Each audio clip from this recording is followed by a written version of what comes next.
Sleep Matters. What makes Star Wars so endlessly captivating? Is it the epic space battles, the wisdom of the Jedi, or the rise and fall of legendary heroes? Or is it something else, something hidden beneath the surface? Because Star Wars is more than just a story. It is a universe of secrets, mysteries, and untold truths. Behind every lightsaber duel, every dramatic moment, there are hidden connections, forgotten legends, and shocking twists that change everything you thought you knew. In this video, we will uncover the most mind-bending Star Wars theories ever. Theories that make you pause, rethink, and see the galaxy far, far away in a new light. From the idea that Darth Plagueis created Anakin Skywalker, to the chilling possibility that Palpatine drained Padmé's life to save Anakin. From Obi-Wan's secret plan to let Anakin fall, to the true purpose of the Death Star. Whether you are a new fan or someone who knows the Jedi code by heart, this journey will change how you see Star Wars, so get comfortable.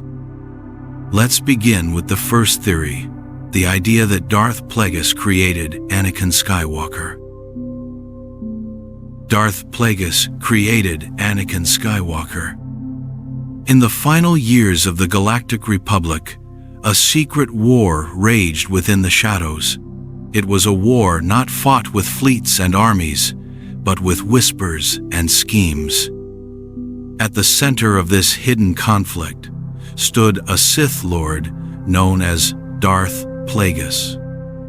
He was a master of the dark side of the Force, a figure who believed in power, immortality, and the ability to manipulate life itself.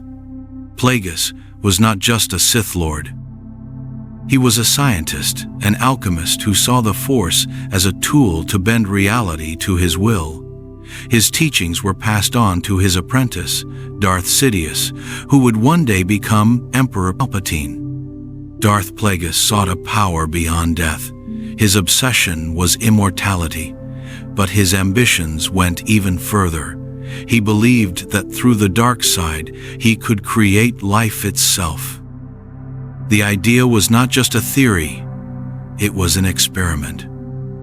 Plagueis and his apprentice studied the ancient Sith texts, conducted forbidden rituals, and pushed the limits of the Force in ways that even the Jedi could not imagine. In the darkness of their secret lair, they manipulated the very essence of life, seeking to unlock the secrets of creation. But for Plagueis, there was a greater goal.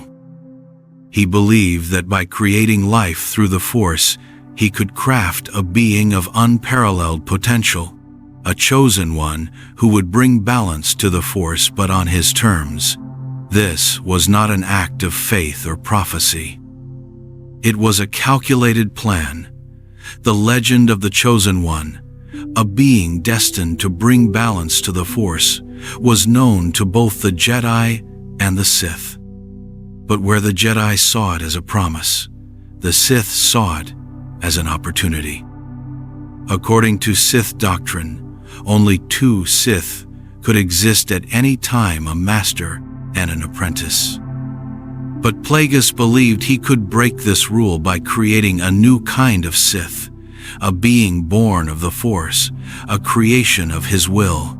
He envisioned a weapon, a living force of destruction that would obey his command. And so he reached out into the currents of the Force, manipulating the midichlorians, the microscopic life forms that connect all living beings to the Force. It was in this dark experiment that Plagueis's ambition crossed a dangerous line. The Force is not just an energy field, it is a balance, a living presence that binds the galaxy together. To manipulate it in such a way was to challenge its very nature. But Plagueis was relentless.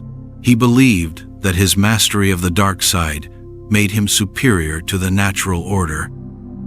And then, somewhere in the galaxy, On a remote desert world known as Tatooine, a child was born without a father.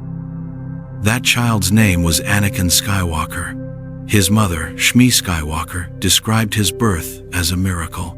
There was no father, no explanation beyond the mysterious will of the Force. But what if it was not a miracle? What if Anakin was not the product of destiny, but the result of Plagueis' experiment, a being created not by prophecy, but by manipulation? Anakin's existence, his unparalleled connection to the Force, his destiny to become both a savior and a destroyer, all of it could be traced back to that forbidden experiment. The idea that Darth Plagueis created Anakin is not just a theory. It is a question of origins, a shadow cast over the entire Star Wars saga. If Anakin was created by the Sith, then his fall to the dark side was not just a tragedy. It was the fulfillment of a plan that began long before he was born. And if Plagueis' hand shaped Anakin's fate, then the rise of the Empire, the fall of the Jedi, and the suffering of the galaxy were all part of a dark design. But if Darth Plagueis did create Anakin Skywalker, why did he not control him? Why did Anakin grow up as a slave on Tatooine, far from the influence of the Sith? The answer may lie in betrayal. According to the Sith tradition, there are always two, a master and an apprentice. And for Plagueis, his apprentice was Darth Sidious, the man who would become Emperor Palpatine. Sidious learned everything from Plagueis, his knowledge of the dark side, his pursuit of power, and his secret obsession with life and death. But Sidious was not a loyal student. In the end, as all Sith apprentices do, he betrayed his master. On the night of Plagueis' greatest triumph, Sidious struck. In a moment of treachery, Sidious killed Plagueis, ending the life of the Sith Lord who had taught him everything. But what if Plagueis' greatest experiment had already succeeded? What if his creation, Anakin Skywalker, was already born? A being of pure Force energy left to grow in the shadows. Anakin's life was one of struggle and suffering. Born into slavery on Tatooine, he grew up without knowledge of his true origins. But his connection to the Force was unlike anything the Jedi had ever seen. His raw power, his unmatched potential, were clear from the moment he met Qui-Gon Jinn, the Jedi Knight who sensed something extraordinary in the boy. But Anakin's life was not guided by destiny. It was manipulated by design. When Anakin became a Jedi, he was haunted by visions of loss and death. His fear of losing those he loved became his greatest weakness, and it was this fear that Darth Sidious exploited. Sidious whispered of secret powers, of a way to save those Anakin loved from death. But what if these fears were not just his own? What if they were the shadows of Plagueis' influence, a darkness imprinted upon his very being? If Plagueis created Anakin, then Anakin's entire life was a product of Sith manipulation. His fall to the dark side was not a tragic accident, but the fulfillment of a design. Plagueis created him, and Sidious corrupted him. Even as a Jedi, Anakin was never free. His actions, his choices, even his love, were twisted by the shadow of the Sith who had given him life. But there is one final question. If Plagueis created Anakin, then was Anakin truly the chosen one, the being destined to bring balance to the Force? Or was he something else? A weapon, a vessel of darkness, a being created not to save the galaxy but to dominate it? This question casts a shadow over the entire Star Wars saga. Was the prophecy of the Chosen One a lie, a manipulation by the Sith? Or did Anakin fulfill the prophecy in a way that no one expected, not by destroying the Sith, but by becoming the very darkness he was meant to overcome. In the end, the theory that Darth Plagueis created Anakin Skywalker is not just about one boy's origins. It is about the entire struggle between light and dark, between the Jedi and the Sith. It is a question of destiny and design, of creation and corruption, and it is a reminder that in the world of Star Wars, the greatest truths are often hidden in the shadows. Palpatine drained Padmé's life to save Anakin. What if the greatest tragedy of the Star Wars saga was not a natural death, but a calculated act of dark power?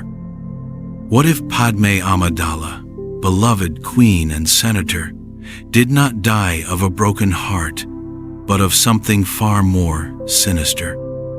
What if Emperor Palpatine, the Dark Lord of the Sith, drained Padmé's life to save Anakin Skywalker and complete his transformation into Darth Vader?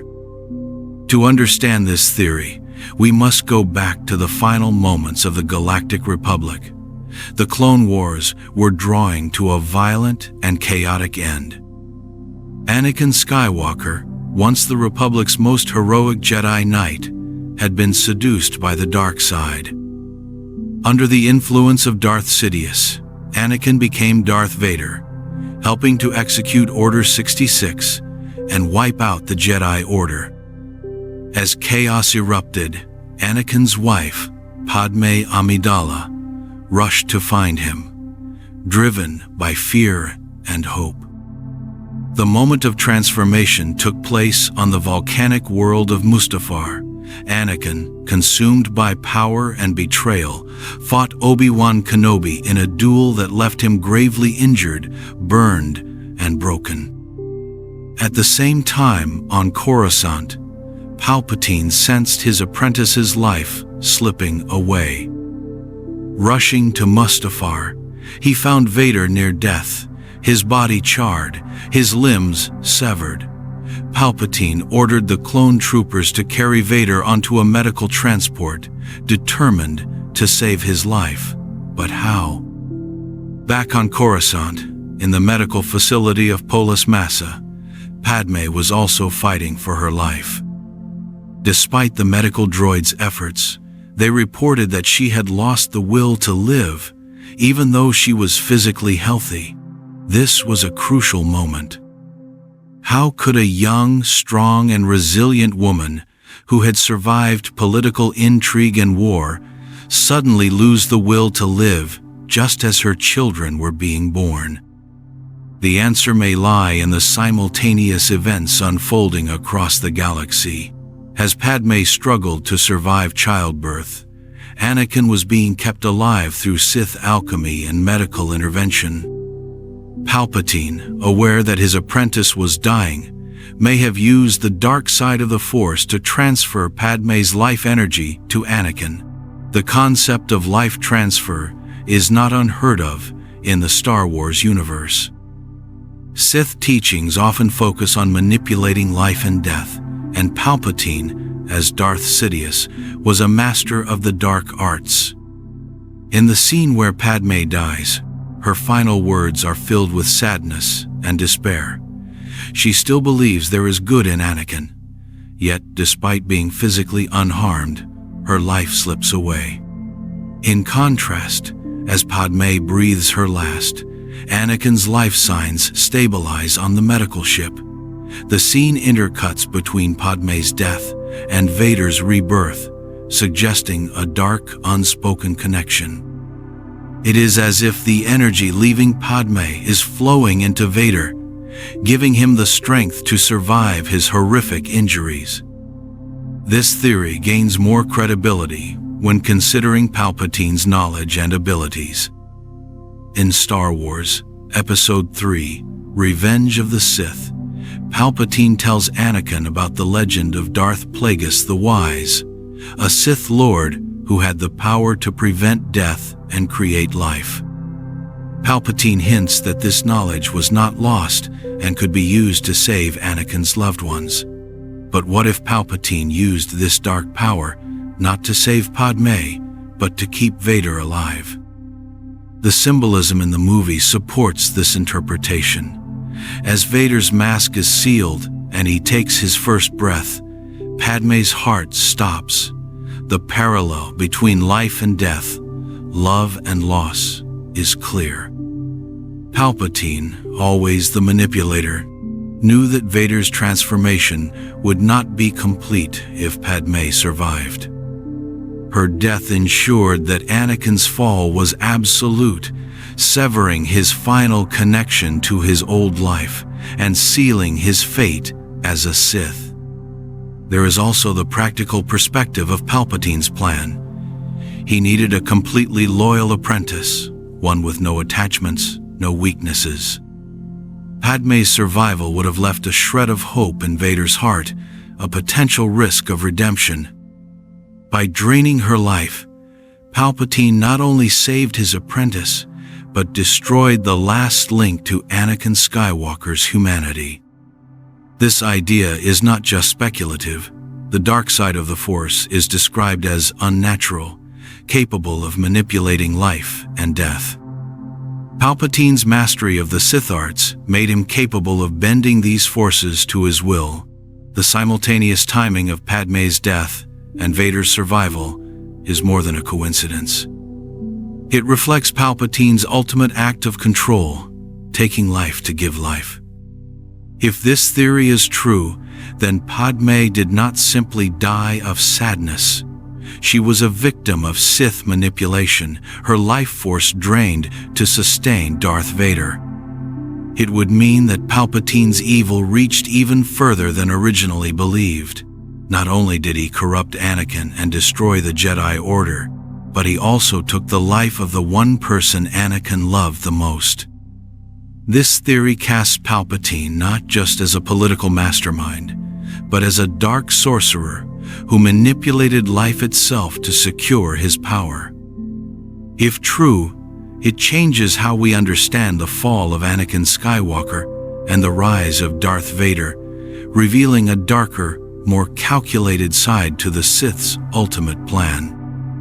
The tragic end of Padmé Amidala, then, was not a natural consequence, but a deliberate act of Sith sorcery, a final cruel blow to Anakin's heart, ensuring that Darth Vader would live and Anakin Skywalker would die. But the story of Darth Plagueis and the creation of Anakin Skywalker did not end with the child's birth.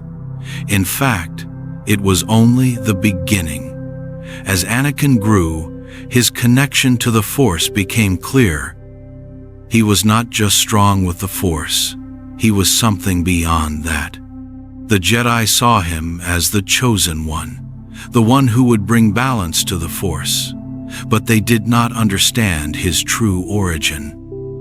Anakin's life was marked by a series of extraordinary events, moments where his power seemed to manifest in ways that defied explanation. As a young slave on Tatooine, he built and piloted a pod racer, a feat impossible for most humans due to the intense speed and reflexes required. His ability to sense the movements of the other racers, to react in a fraction of a second, was not just talent, it was something greater.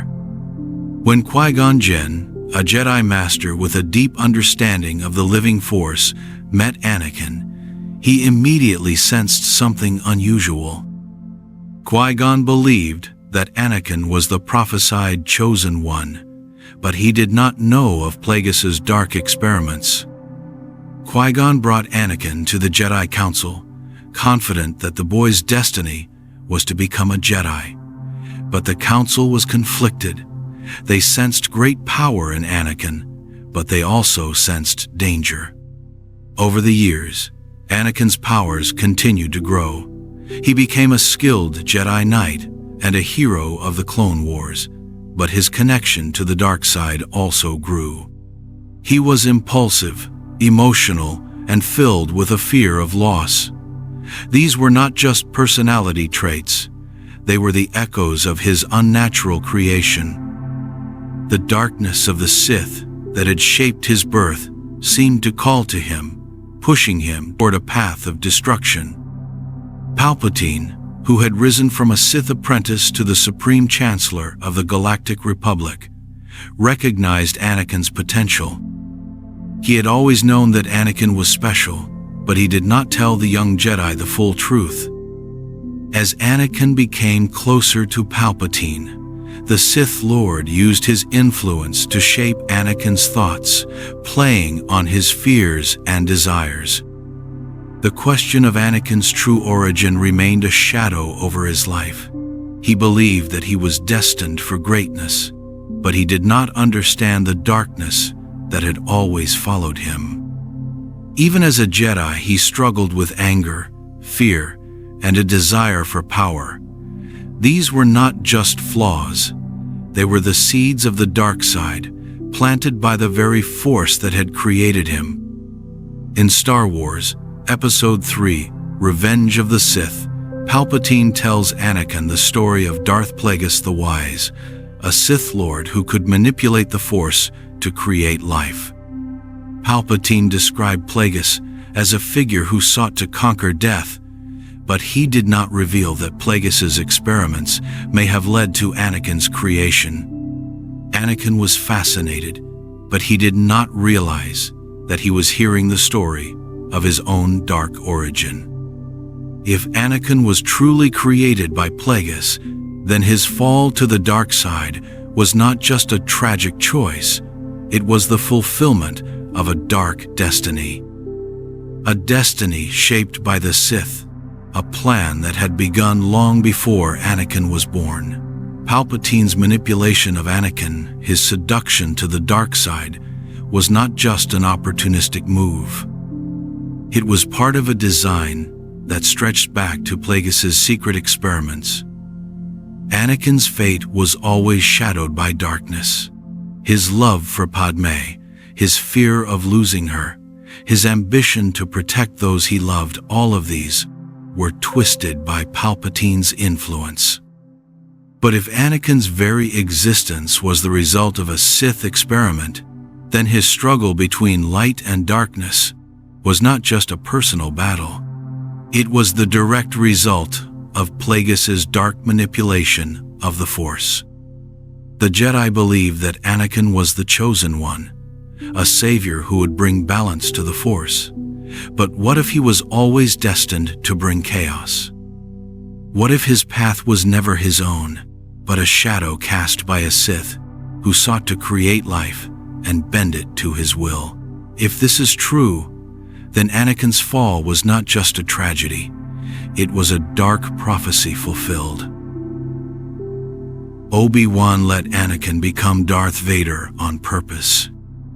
In the final years of the Galactic Republic, a terrible war consumed the galaxy. The Clone Wars raged across countless star systems, leaving destruction in its wake. At the heart of this conflict stood two men, Jedi Knight Obi-Wan Kenobi and his apprentice, Anakin Skywalker. They were brothers in arms, heroes of the Republic, and protectors of peace. But behind their friendship lay a dark secret. Obi-Wan Kenobi, the wise and noble Jedi, may have allowed Anakin Skywalker to become Darth Vader on purpose.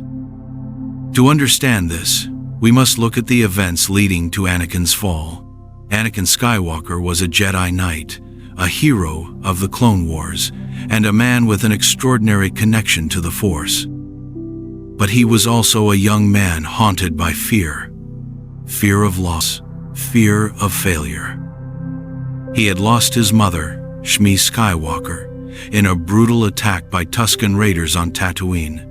He was afraid of losing his secret wife, Padmé Amidala, whose life he saw slipping away in his dreams. These fears consumed him, making him vulnerable to the dark side.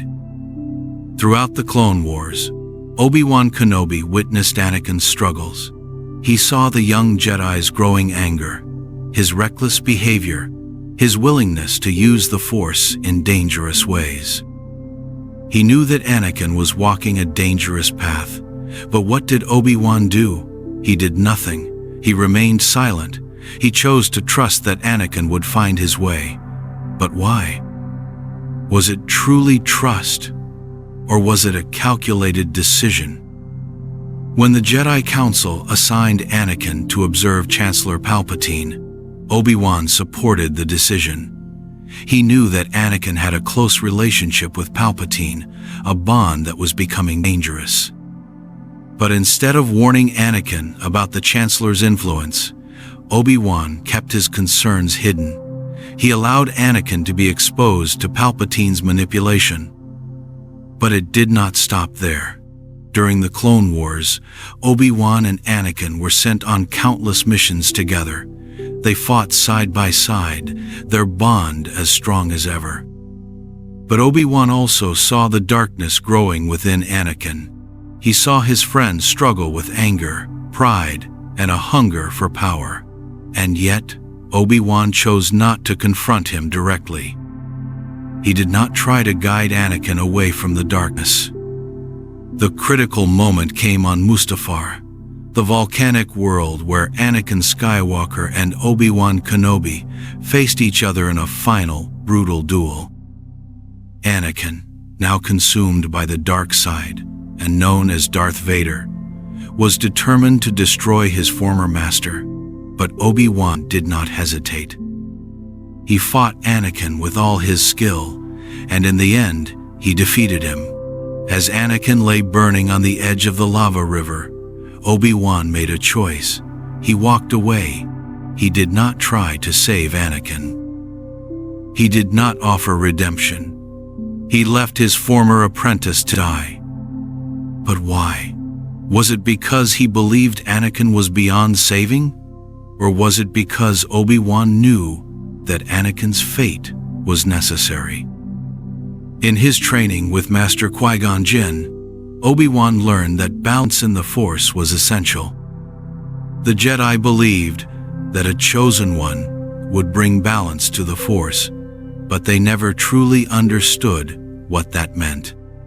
What if Obi-Wan saw Anakin's fall not as a failure, but as a necessary part of that balance? What if he allowed Anakin to become Darth Vader because he believed it was the only way to fulfill the prophecy? Obi-Wan's actions after the duel also raised questions. Instead of staying to fight the Empire, he went into hiding on Tatooine, watching over Anakin's son, Luke Skywalker. He did not try to destroy Darth Vader. He did not try to confront the Emperor. He waited. It was almost as if he knew that only Luke could bring balance to the Force, that only a Skywalker could redeem the darkness within his family. In this light, Obi-Wan's choices take on a different meaning. His silence, his patience, his decision to leave Anakin to his fate, these were not acts of failure. They were part of a larger plan. A plan to bring balance to the Force, even if it meant allowing his closest friend to fall. If this theory is true, then Obi-Wan Kenobi was not just a wise Jedi Master. He was a strategist who understood the true nature of the Force. He allowed Anakin Skywalker to become Darth Vader because he believed it was the only way for the light to ultimately triumph. And through Luke Skywalker, his plan would be fulfilled. Obi-Wan did not fail Anakin.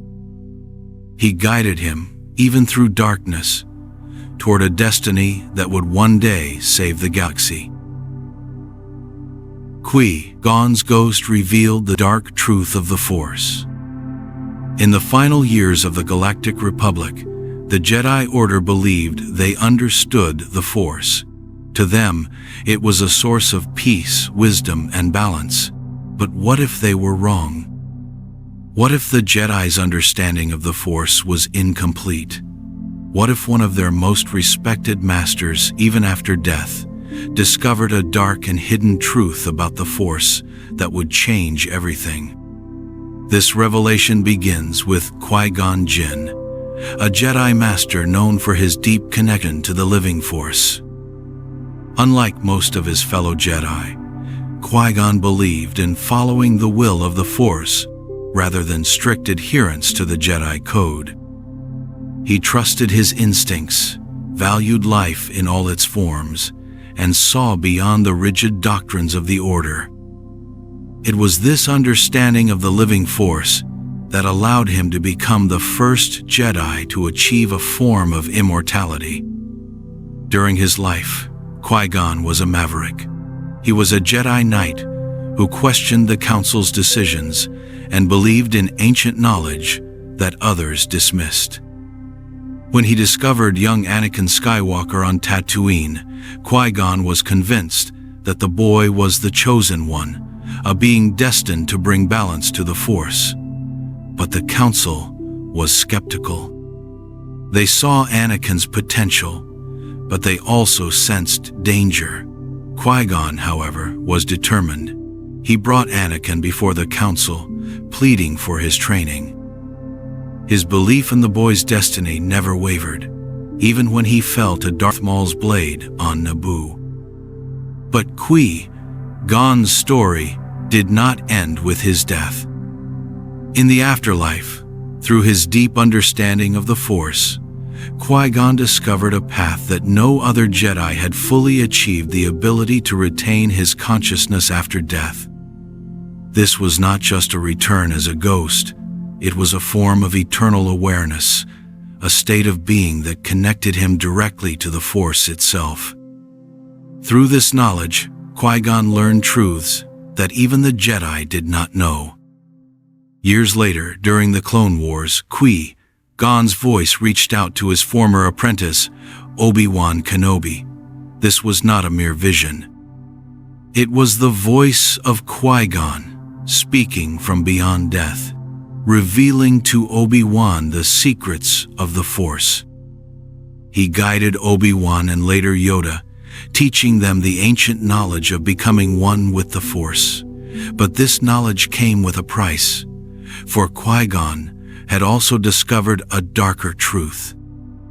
In his exploration of the Force, Qui-Gon realized that the Force was not just a power of light, it was a balance, and within it existed darkness. This darkness was not simply the Sith or the dark side. It was an aspect of the Force itself, a force of chaos, conflict, and death. While the Jedi believed that the dark side was an aberration, a corruption of the Force, Qui-Gon saw that it was an essential part of it, a truth that the Jedi Order had long ignored. Qui-Gon's knowledge of this dark truth was passed on to Yoda during the final days of the Republic. On the mysterious planet of Moraband, the ancient homeworld of the Sith, Yoda encountered a vision of Qui-Gon. It was here that Qui-Gon's voice revealed that the Force was not just a tool of the light, but a force of nature, one that included darkness, death, and chaos as much as it did life, peace, and creation. This revelation shattered Yoda's understanding of the Force. The Jedi had always fought to destroy the darkness, believing that the light must always triumph. But the truth was far more complex. The Force did not choose sides. It was not purely a power of good. It was a balance, an eternal struggle between light and dark, creation and destruction. The Jedi, in their quest for peace, had tried to deny the dark side, to eliminate it, but they had failed to understand that by denying it, they only strengthened it. This truth became clear as the Clone Wars escalated and the Jedi fell. For Qui-Gon, this understanding of the Force did not lead him to despair. Instead, it made him a guide. He chose to teach this knowledge to Obi-Wan and Yoda, so that they could pass it on to future generations. His voice became a whisper of wisdom in the darkness, a reminder that true mastery of the Force required understanding both its light and dark aspects. But this truth also meant that the prophecy of the Chosen One was not a promise of victory. It was a promise of balance, and balance meant conflict. Anakin Skywalker, the Chosen One, was not just a savior. He was a being destined to bring balance by experiencing both the light and the darkness of the Force. Qui-Gon's discovery did not save the Jedi Order. It did not prevent the rise of the Empire. But it became a hidden knowledge that would one day guide Luke Skywalker, the son of Anakin, to understand the Force in a way that the ancient Jedi never could. Qui-Gon's voice, a whisper from the beyond, revealed a truth that the Jedi had long ignored, that light and darkness are two sides of the same Force, forever in conflict, forever connected. Yoda's exile was a secret punishment by the Jedi. What if Yoda's exile on Dagobah was not an escape, but a punishment? What if the ancient Jedi Master, who had guided the Jedi Order for centuries, was sent away in shame, a silent judgment from his own order? This idea may seem impossible, but when we look closely at the final days of the Jedi Order, the evidence becomes clear. Yoda was one of the most respected Jedi Masters in the history of the Order. He served on the Jedi High Council for centuries, training generations of Jedi, including Mace Windu, Count Dooku, Qui-Gon Jinn, and even Luke Skywalker. His wisdom and mastery of the Force were legendary. But as the Clone Wars raged across the galaxy, the Jedi Order changed. The Order, once defenders of peace, became generals in a brutal war. And Yoda was at the center of it. He led armies, commanded clone troopers, and became a military strategist. But in this role, the Jedi lost their way. They became warriors instead of guardians. As the Clone Wars continued, Yoda began to see the darkness spreading across the galaxy. He sensed the shadow of the dark side, but could not identify its source. Even when Jedi Masters like Qui-Gon Jinn warned of a rising darkness, the Jedi Council remained blind. They became caught in the politics of the Galactic Republic, serving the Senate and placing their faith in Chancellor Palpatine. But Yoda, even with all his wisdom, failed to see the truth. He did not realize that Palpatine was Darth Sidious, the Dark Lord of the Sith, until it was too late. When Order 66 was issued, the Jedi were branded as traitors. The clone troopers, once loyal allies, turned against their Jedi commanders, slaughtering them across the galaxy. Yoda, fighting alongside Wookiee warriors on Kashyyyk, narrowly escaped death. With the help of Chewbacca and Tarful, he fled the battlefield and made his way back to Coruscant. There, alongside Obi-Wan Kenobi, he discovered the terrible truth. The Jedi Temple was in flames, its halls filled with the bodies of fallen Jedi. Anakin Skywalker, the Chosen One, had become Darth Vader, a servant of the Sith. But Yoda did not surrender. He and Obi-Wan split their efforts, each confronting one of the two Sith Lords. Obi-Wan went to Mustafar to face Anakin, while Yoda entered the Senate chamber to confront Emperor Palpatine. Their duel was fierce, a clash of light and darkness, but Yoda was ultimately defeated. He fell, clinging to the edge of the Senate pod before choosing to escape. He was forced into hiding, retreating to the swampy world of Dagobah. But was this exile simply a matter of survival? Or was it something more? In the ancient traditions of the Jedi, exile was a form of punishment for those who had failed in their duty. Jedi who had fallen to the dark side or who had failed in their mission were sometimes sent away to live in isolation, to meditate and reflect on their mistakes. Yoda was not just a Jedi. He was the Grand Master of the Order, and under his leadership, the Jedi had fallen. The Jedi became warriors. They became servants of a corrupt republic, and they were blind to the rise of the Sith within their own ranks. Yoda's decision to go to Dagobah was not just a choice. It was an acknowledgement of his failure. Dagobah was a remote, harsh world strong in the Force. It was a place of darkness, where Yoda could confront his own doubts and his own mistakes. He did not simply hide. He went into exile because he believed he had failed the Jedi Order. He believed that his wisdom had led them into darkness. But there is more. In Star Wars, The Empire Strikes Back, when Yoda trains Luke Skywalker, he warns him of the dark side, of anger, fear, and aggression. But these were not just lessons for Luke. They were lessons that Yoda himself had learned in his exile. He had seen how the Jedi became soldiers, how they lost their way.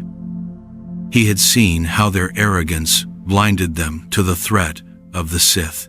His teachings to Luke were not just the wisdom of a Jedi master. They were the regrets of an old warrior who had seen the Jedi Order fall because of its own mistakes. By choosing to live in isolation on Dagobah, Yoda was not just hiding from the Empire. He was accepting a silent judgment from the Jedi Order. He was acknowledging his failure, not just as a warrior, but as a leader. He had led the Jedi into a war they could not win. He had allowed the Sith to rise within the Republic, and so he chose exile. In the end, Yoda's exile was not a punishment from the Jedi Council. It was a punishment from himself, a silent recognition that he had failed in his greatest duty to protect the light. And yet, from his exile, he found redemption. He trained Luke Skywalker, the last hope of the Jedi, and in doing so, he ensured that the light would rise again. His exile was a journey of reflection, a time to learn from his mistakes, and a path to a final quiet victory. Count Dooku was a secret Jedi spy for the Sith. It was a time of growing darkness, a time when the Republic was slowly crumbling under the weight of corruption and war. In the heart of this conflict stood Count Dooku, a man of noble heritage and remarkable skill. Once a respected Jedi Knight and the apprentice of Master Yoda, Dooku had turned his back on the Jedi Order, abandoning their ideals and becoming a Sith Lord known as Darth Tyrannus. But what if Dooku's story was not as simple as it seemed? What if he was not just a Sith Lord, but a secret Jedi spy who had fallen too deeply into the darkness? To understand this theory, we must go back to the years before the Clone Wars, when Dooku was still a Jedi Master. He was a charismatic leader, a brilliant strategist, and one of the most respected members of the Jedi Order. But he was also deeply troubled by the growing corruption within the Galactic Republic. He saw the Senate as a nest of greed and incompetence, a place where politicians served themselves rather than the people. His frustration grew, and so did his doubts about the Jedi's role as peacekeepers, serving such a flawed system. Dooku's disillusionment reached a breaking point after the death of his former apprentice, Qui-Gon Jinn. Qui-Gon had been killed by Darth Maul, a Sith Lord who served a hidden master. The Council's refusal to take action against the rising threat of the Sith left Dooku feeling betrayed. In his grief and anger, he left the Jedi Order, returning to his ancestral home on Sereno, where he reclaimed his title as Count and began a life of independence. But what if his departure was not just an act of disillusionment? What if it was part of a secret mission? Some believe that Dooku's departure was not a true betrayal, but a calculated decision made with the knowledge of the Jedi Council. According to this theory, Dooku was tasked with infiltrating the Sith using his connections and intelligence to uncover the identity of the mysterious Sith Lord who was manipulating the Republic. The Jedi knew that a direct confrontation with the Sith would be dangerous, so they needed a spy, someone who could operate in the shadows without being suspected. And who better than a disillusioned Jedi Master who had lost faith in the Order? Dooku's transition to the dark side seemed sudden, but there were signs that his connection to the Jedi never truly faded. He still used a blue lightsaber in the early years of his exile, a symbol of his past as a Jedi Knight. His style of combat, known as Form 2 or Makashi, was an elegant and precise technique that he had perfected during his years as a Jedi. Even after becoming Darth Tyrannus, Dooku often spoke of the Jedi with a sense of respect, even regret. He warned Obi-Wan Kenobi about the corruption within the Republic, and even offered him a chance to join him, claiming that he was trying to bring peace to the galaxy. But if Dooku was a spy, why did he become so deeply involved in the plans of the Sith? The answer may lie in his pride and ambition. Even as a Jedi, Dooku was a man of strong convictions. He believed in justice, but he also believed in strength. As he worked alongside Darth Sidious, he may have convinced himself that he could manipulate the Sith from within, guiding them toward a vision of order and peace that aligned with his own ideals. But in doing so, he became a pawn in Sidious's greater plan. As the Clone Wars erupted, Dooku became the leader of the Separatist Alliance, a coalition of star systems that sought independence from the corrupt Republic. He was the face of the Confederacy of Independent Systems, but behind the scenes, he was still a servant of Darth Sidious. He trained dark apprentices, including Asajj Ventress, Savage Opress, and even briefly allied with Maul, the former apprentice of his master. But his true loyalty was always to the Sith. Yet there were moments when Dooku's actions seemed to contradict his role as a Sith Lord. He spared Obi-Wan Kenobi's life on several occasions, spoke of his respect for the Jedi, and even expressed regret over the death of Qui-Gon Jinn. Some believe these were signs of his inner conflict, a remnant of his true mission as a Jedi spy that he had lost sight of. Dooku's downfall came at the hands of Anakin Skywalker aboard the Separatist flagship, the Invisible Hand. In a duel witnessed by Emperor Palpatine, Dooku was defeated, his hand severed, and his lightsaber taken. Palpatine then ordered Anakin to kill Dooku, a command that revealed the true nature of the Sith's treachery. Dooku's final moments were marked by shock and betrayal. He realized that he had been nothing more than a tool, used and discarded by his master. If he had ever been a spy for the Jedi, his mission had ended in failure. If this theory is true, then Count Dooku was not just a Sith Lord, but a tragic figure, a Jedi Master who sought to save the Republic from corruption, but who lost his way in the darkness he tried to fight. His story would not just be one of betrayal, but of a mission that became a nightmare, a man who tried to bring order to chaos, but became an agent of destruction instead. The legacy of Count Dooku would then be one of noble intentions corrupted by ambition, a hero who became a villain, but who never fully escaped the shadow of the light. But the true tragedy of Count Dooku's story lies in the contradictions of his choices. As the Clone Wars raged across the galaxy, Dooku continued to lead the Separatists, commanding vast armies of battle droids and making alliances with ruthless factions. He became a symbol of rebellion against the Republic, a charismatic leader who promised independence and freedom. Yet his actions brought only chaos and suffering. The war he waged was not a true fight for freedom, but a calculated conflict designed by Darth Sidious to weaken the Republic and justify the rise of the Empire. Dooku's role in this war was not just that of a general.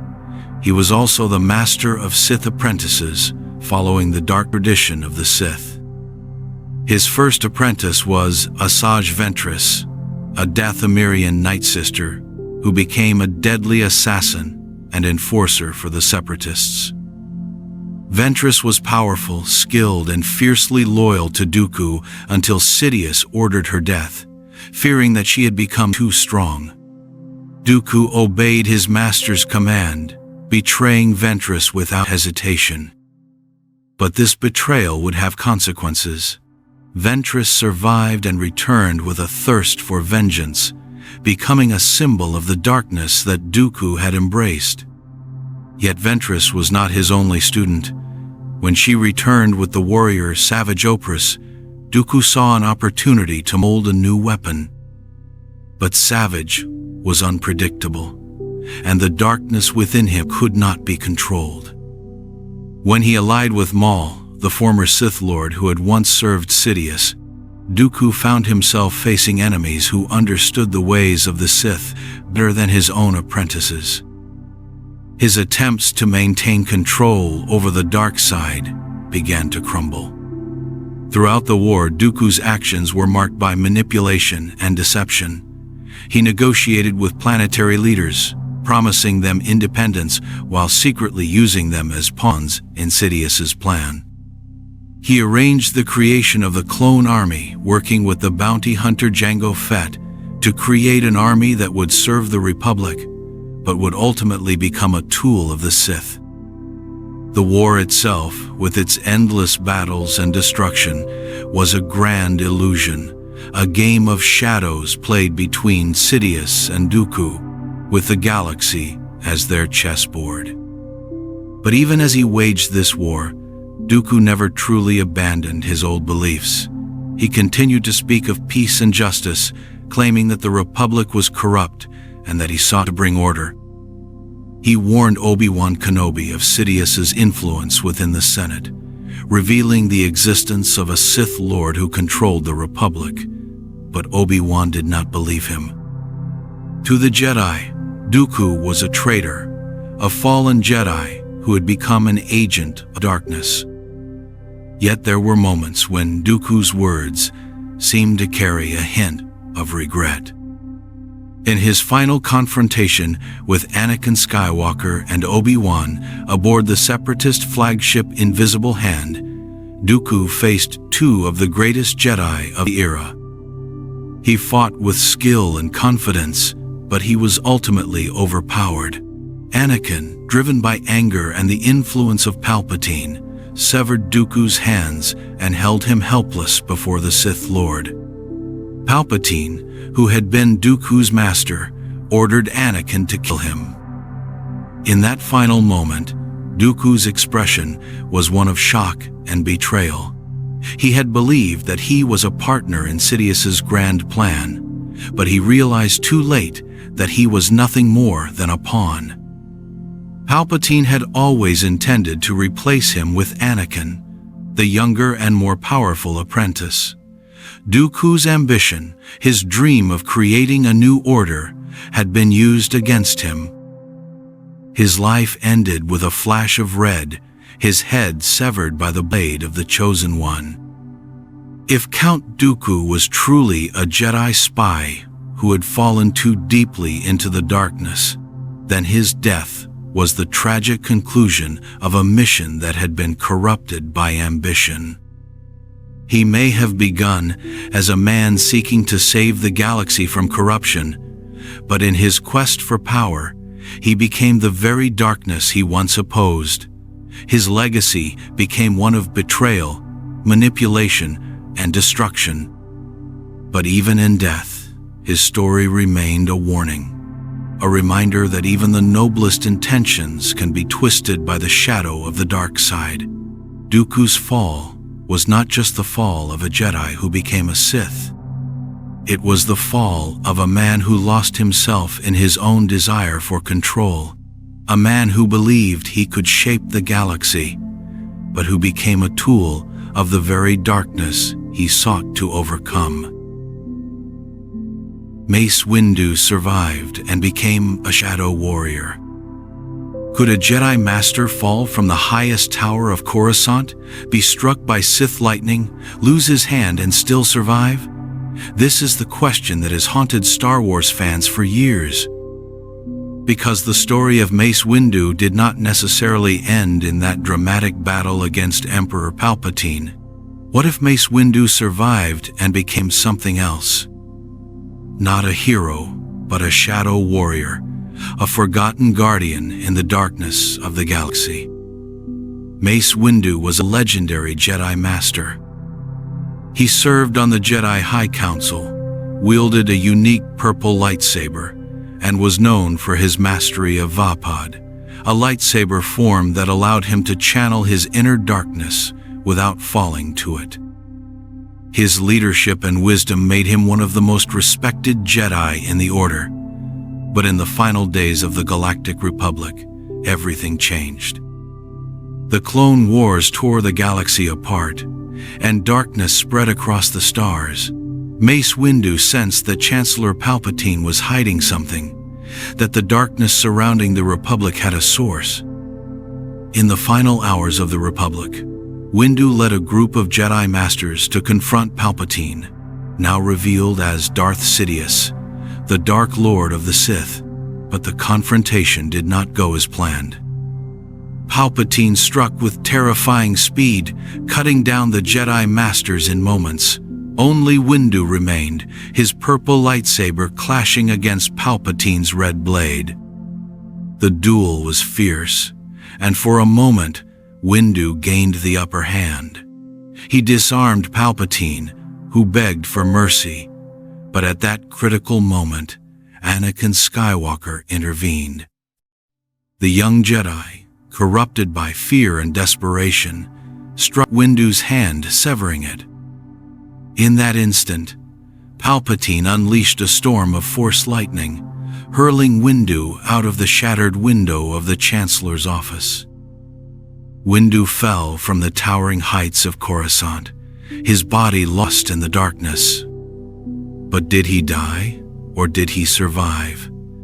Some believe that Windu's mastery of the Force, his unparalleled skill in combat, and his deep connection to Vapad made him capable of surviving even such a fall. Coruscant was a world of endless skyscrapers, a city of infinite layers. A fall could lead to death, but it could also lead to survival. A hidden ledge, a speeding vehicle, or even the use of the Force to slow his descent could have saved him. But survival would have been only the beginning. If Windu survived, he would have been a broken man. He had lost his hand, his allies, and his faith in the Republic. The Jedi Order was destroyed.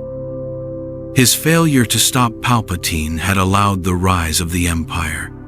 But instead of returning to the light, Windu could have become something else, a shadow warrior.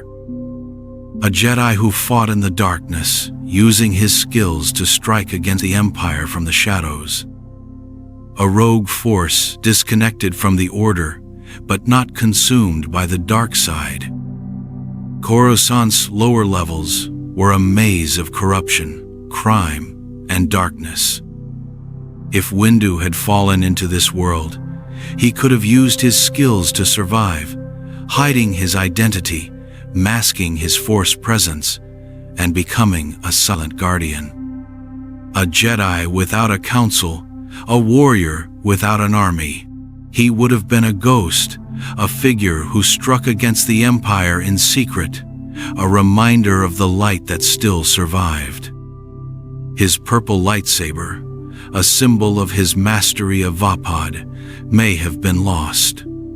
Or perhaps he hid it, using the Force in subtle ways to avoid detection. But why would Windu remain in hiding? Why would he not seek out Yoda or Obi-Wan Kenobi? the answer may lie in his guilt. Windu's last act as a Jedi was a failure. He had tried to kill Palpatine, an act that went against the Jedi code. He had lost his faith in Anakin Skywalker, the Chosen One. He may have believed that he was unworthy of being a Jedi, that his failure had destroyed the Order. In his exile, he would have lived in darkness, watching the rise of the Empire, knowing that his actions had led to the fall of the Republic. Yet even in the shadows, Windu could not abandon his sense of justice. He could have become a silent protector, a force of vengeance against the Empire's agents, a shadow warrior who fought against the darkness without ever revealing his identity. A legend whispered in the darkest alleys of Coruscant, a figure who struck from the shadows and disappeared without a trace. But there is another possibility. Windu may have left Coruscant altogether, wandering the galaxy as a nameless warrior, a Jedi in exile who continued his fight in secret. He could have traveled to the Outer Rim, hiding among the Forgotten Worlds, where the Empire's reach was weak.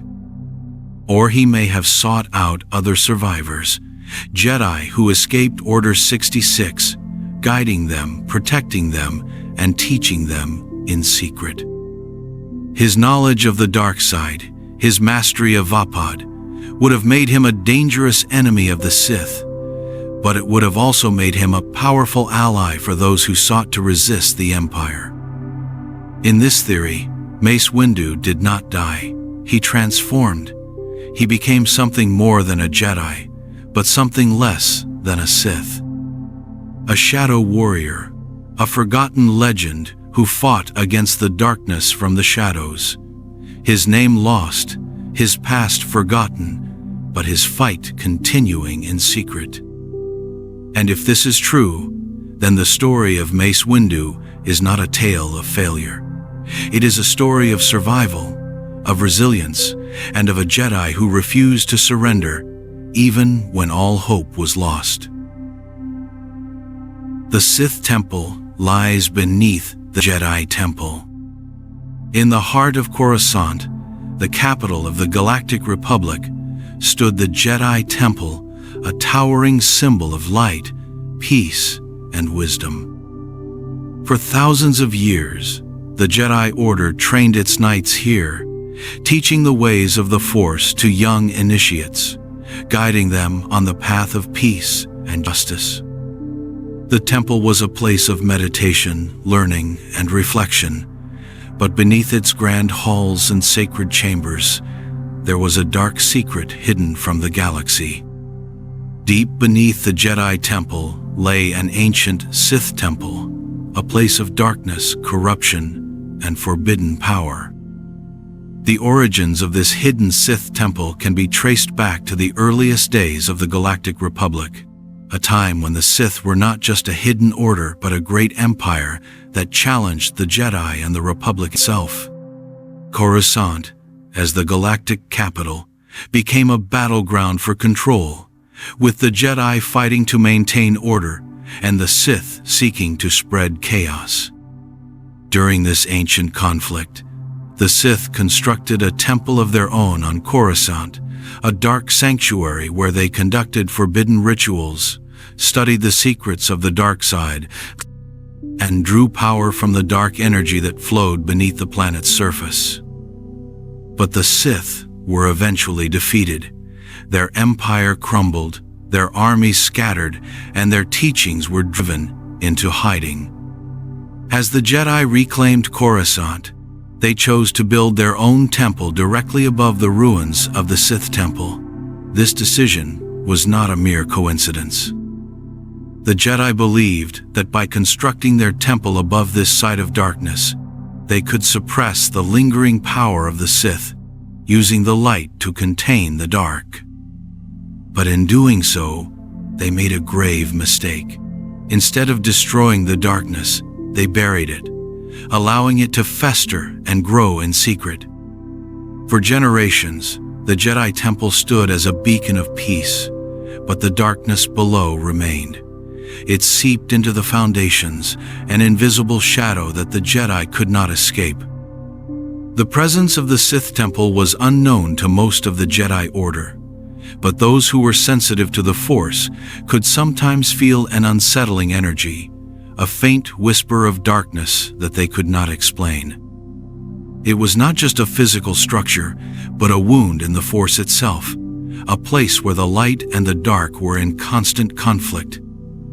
The Sith temple beneath the Jedi temple was not just a forgotten ruin. It was a place of immense power, a wellspring of dark side energy that could influence the thoughts and emotions of those who lived above it. Some believe that this darkness subtly corrupted the Jedi Order over time, leading to their growing arrogance, their rigid adherence to tradition, and their inability to see the rise of the Sith right under their noses. It was as if the darkness below had reached up, clouding their vision, blinding them to the danger that surrounded them. One of the few who discovered the truth about the Sith temple was Emperor Palpatine, also known as Darth Sidious. As a master of the dark side and the secret ruler of the Sith, Palpatine knew the history of the Sith temple and its location beneath the Jedi's sacred halls. He used this knowledge to his advantage, drawing on the dark side energy beneath the Jedi temple to strengthen his own powers. It is believed that during his time as Chancellor of the Republic, Palpatine would often visit the lower levels of Coruscant, descending into the ancient depths where the Sith temple lay hidden. But the existence of the Sith temple did more than just empower Palpatine. It also created a hidden vulnerability for the Jedi. Even as they trained their knights in the light, the darkness below fed on their doubts, their fears, and their pride. The Jedi's inability to sense the growing threat of the Sith, their arrogance in believing that the dark side was defeated, may have been influenced by the very darkness they sought to suppress.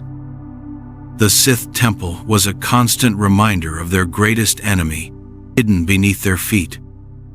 This theory is not just a piece of fan speculation. It is supported by the Star Wars canon. In Star Wars, the Clone Wars animated series, Yoda discovers the existence of this ancient Sith site during his journey to uncover the secrets of immortality. Guided by the spirit of Qui-Gon Jinn, Yoda travels to the heart of the Jedi Temple and confronts visions of darkness, learning that the temple was built over a place of great evil. This revelation is a direct confirmation of the ancient conflict between light and dark that has always existed within the Force. If this theory is true, then the Jedi Temple was never just a place of peace. It was a battleground, a site where the light tried to suppress the dark but failed to eliminate it. The decision to build the temple above the Sith ruins was an attempt to claim victory, but it became a symbol of the Jedi's ignorance. By trying to bury the darkness, they only ensured that it would continue to influence them, subtly and invisibly. The existence of the Sith temple beneath the Jedi temple changes how we understand the fall of the Jedi Order.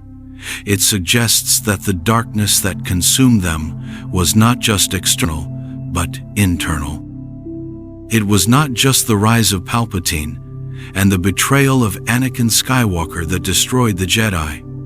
It was their own failure to recognize the darkness within their own home. The Jedi believed they could protect the galaxy from evil, but they could not even protect themselves from the darkness beneath their feet. This hidden Sith temple was not just a secret. It was a shadow that haunted the Jedi Order for centuries, a silent reminder that the light cannot exist without darkness, and that even the greatest guardians of peace are never free from the shadow of the dark side. The Death Star was a ritual to control the Force. The Death Star was more than just a superweapon. It was more than a symbol of fear and destruction. What if it was something else? What if it was a tool designed not only to destroy planets, but to control the Force itself? To understand this, we must look at the origins of the Death Star, a weapon that changed the galaxy forever. The Death Star was a product of the Galactic Empire, a vision of Emperor Palpatine. But its origins can be traced back to the final years of the Galactic Republic.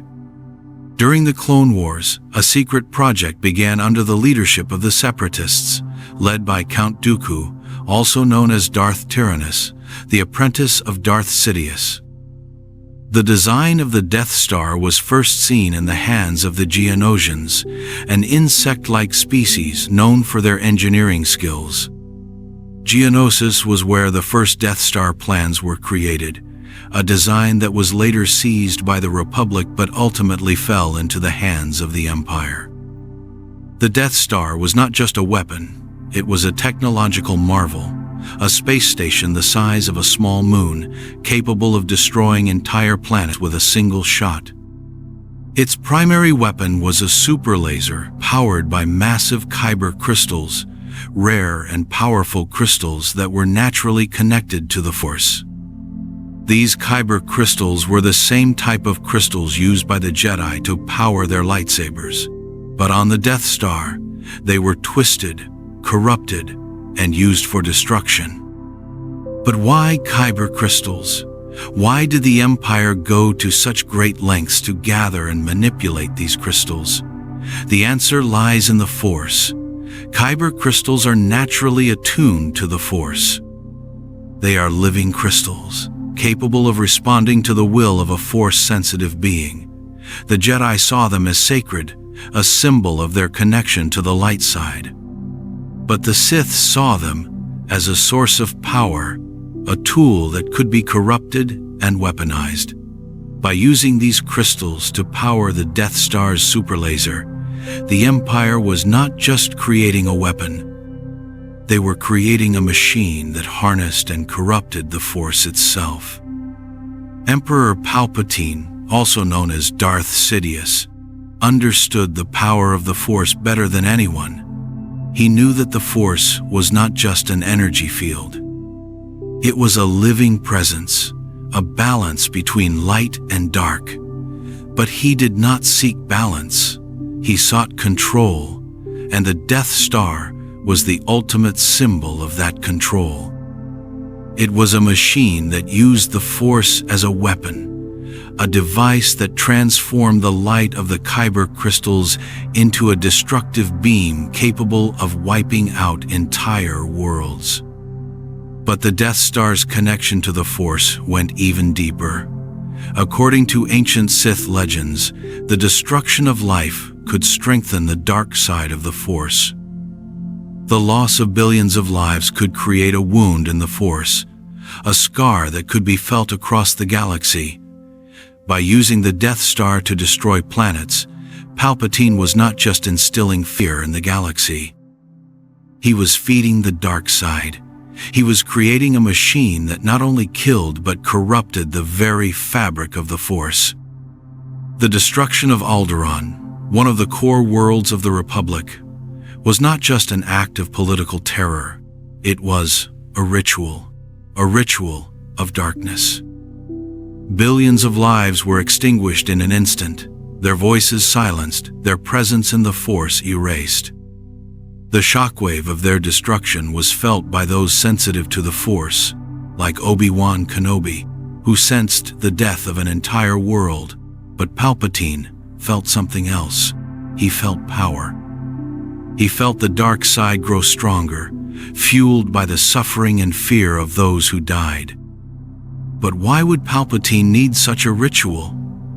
Why would he need to use the Death Star to feed the dark side? The answer may lie in his own plans for immortality. Palpatine was obsessed with life and death. He had studied the secrets of Darth Plagueis, a Sith Lord who had sought to manipulate the Force to create and preserve life. But where Plagueis sought to prevent death, Palpatine sought to conquer it. By feeding the dark side, by creating wounds on the Force, he believed he could increase his own power, extending his life and ensuring his dominance over the galaxy. The Death Star was a weapon, but it was also a ritual device. A machine that harnessed the power of the Kyber crystals, corrupted them, and transformed them into a destructive force. It was not just a tool of terror, it was a tool of control, a way for Palpatine to manipulate the Force itself, to bend it to his will. But the Death Star's true purpose remained hidden. To the galaxy, it was a symbol of the Empire's power, a weapon of fear. But to Palpatine, it was something much more. A machine of darkness, a device that consumed life, that fed on destruction, and that made him stronger with every world it destroyed. And when the Death Star was destroyed, the Empire did not abandon this plan. A second Death Star was built, even more powerful than the first. Another ritual, another weapon, another step in Palpatine's quest for ultimate power. If the Death Star was truly a ritual to control the Force, then it was not just a weapon of war. It was a weapon of the dark side. A tool designed not just to destroy worlds, but to manipulate the very essence of the Force itself. And through this machine, Palpatine sought to become something more than an emperor. He sought to become a god. But the Death Star was only the beginning. Palpatine's obsession with using technology to manipulate the Force did not end with the first superweapon.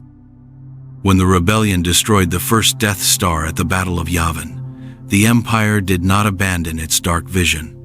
Instead, it began the construction of a second, even larger Death Star. But this was not just a simple replacement. The second Death Star was a refinement of Palpatine's plan, a more powerful ritual device designed to exert even greater control over the Force. The second Death Star was built in secret, hidden within the remote and dangerous Endor system. It was larger, more advanced, and far more destructive. But its purpose was not just to crush the rebellion. It was a continuation of Palpatine's dark ritual. Like the first Death Star, it was powered by massive Kyber crystals, which were harvested from sacred sites across the galaxy. These crystals, connected to the Force, were corrupted and twisted, transformed into the core of the superlaser. But there was something even darker. This second Death Star was constructed around a central throne room, a chamber where Emperor Palpatine himself would oversee its power. This was not a simple command center, it was a ritual chamber. A place where Palpatine could channel the dark side of the Force through the weapon he had created. As the Death Star destroyed worlds, as it consumed billions of lives, Palpatine would sit at the heart of this power. He would feel the destruction, absorb the darkness, and grow stronger. But there was another reason for the second Death Star. Palpatine knew that Luke Skywalker, the son of Anakin Skywalker, was a threat to his rule. He knew that Luke's connection to the Force was a potential danger, but also a potential tool. The Death Star was a trap, a lure to draw Luke into his grasp. By destroying worlds, by creating fear and suffering, Palpatine believed he could turn Luke to the dark side. He believed that the despair and darkness of the galaxy would corrupt the young Jedi, just as it had corrupted his father. When Luke Skywalker and Darth Vader confronted Palpatine in the Emperor's throne room aboard the second Death Star, the true nature of the weapon became clear. Palpatine watched with delight as father and son clashed, as their lightsabers flashed with the light of the Force. He sought to feed on their conflict, to turn their struggle into a source of power for himself. The destruction of the rebel fleet outside was not just a military victory. It was part of the ritual, a ritual of darkness, a moment when the dark side would reach its peak. But something happened that Palpatine did not expect. Anakin Skywalker, the fallen Jedi who had become Darth Vader, chose to save his son. He turned against the Emperor, seizing him and casting him into the reactor core of the Death Star. Palpatine's ritual was shattered, his machine of darkness was destroyed. The second Death Star was consumed in a massive explosion, and with it, Palpatine's plan to control the Force collapsed. But this was not the end. Even in death, Palpatine's obsession with controlling the Force continued.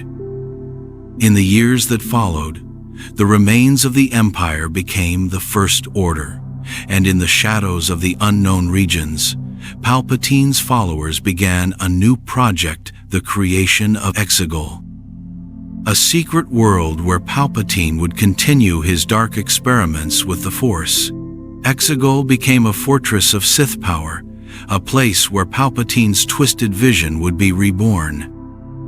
And at the heart of this dark world, another fleet of planet-destroying ships was created, Final Order.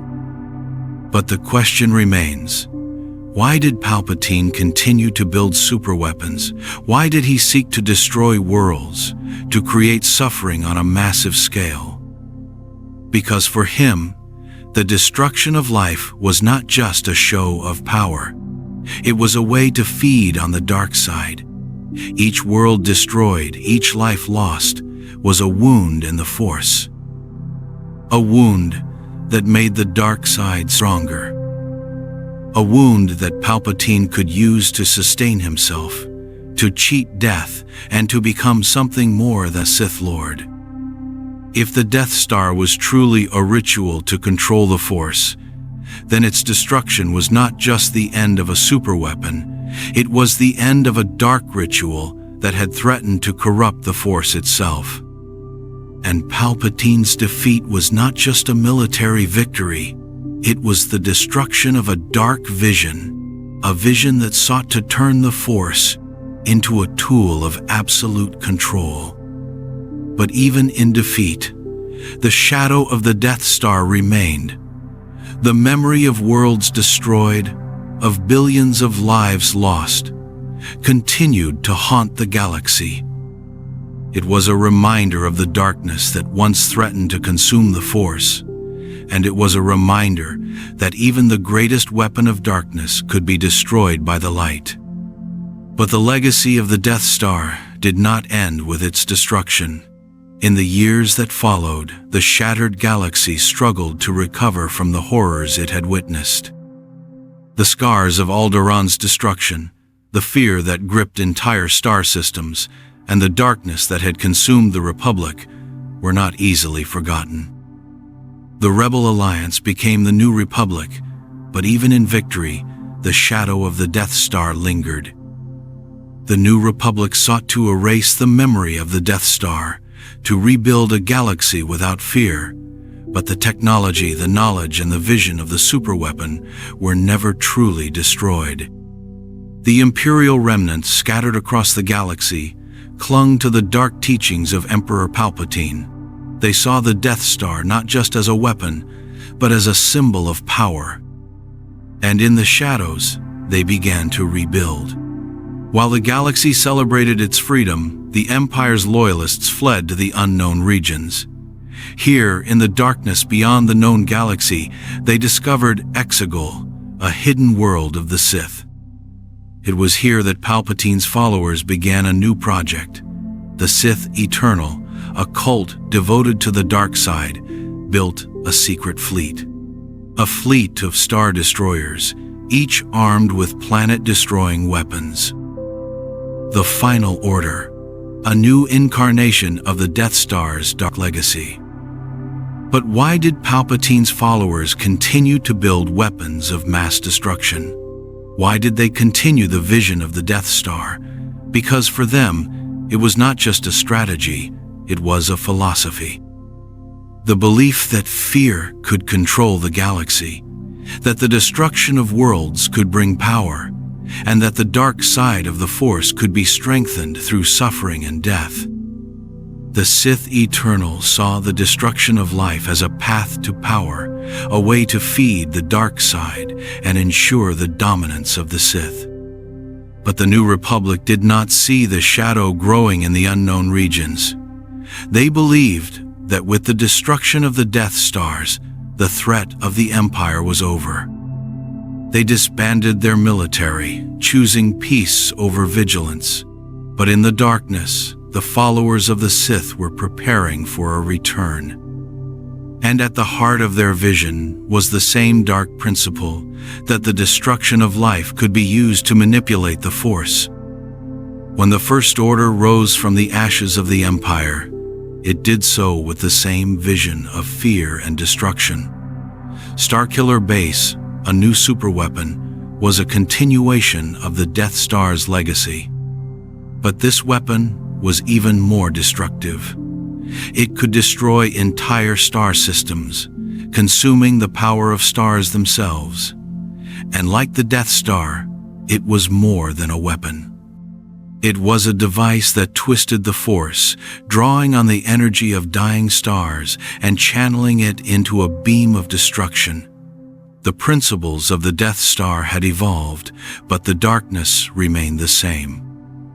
And yet, even in the face of this darkness, there was hope. The Resistance, led by Leia Organa, the daughter of Alderaan, rose to challenge the First Order. Luke Skywalker, the last Jedi, returned from exile to confront the shadow of the Sith. And Rey, a young Jedi trained by Luke and Leia, uncovered the secret of Exile, the hidden world of the Sith Eternal. She confronted Palpatine, who had survived through his twisted experiments with the Force, and who sought to use the final order to restore his reign. In the end, it was not a superweapon that saved the galaxy. It was not a battle of technology, but a battle of the Force. Rey, guided by the light of the Jedi, stood against Palpatine. And with the help of the spirits of the Jedi who came before her, she defeated the Emperor. His ritual of darkness was shattered, his fleet destroyed, and the final order was defeated. But the lesson of the Death Star remained. It was a reminder of the darkness that could consume the galaxy, of the danger of using fear and destruction as a path to power. The galaxy had seen the horror of worlds destroyed, of lives extinguished in an instant, but it had also seen that even the greatest weapon of darkness could be defeated by the light. In the end, the Death Star was more than just a weapon. It was a vision of control, a dark ritual designed to bend the Force to the will of the Sith. But that vision was shattered, and the light of the Jedi rose once more. The Force remained free, beyond the grasp of those who sought to dominate it. And the galaxy, though scarred by darkness, found hope again.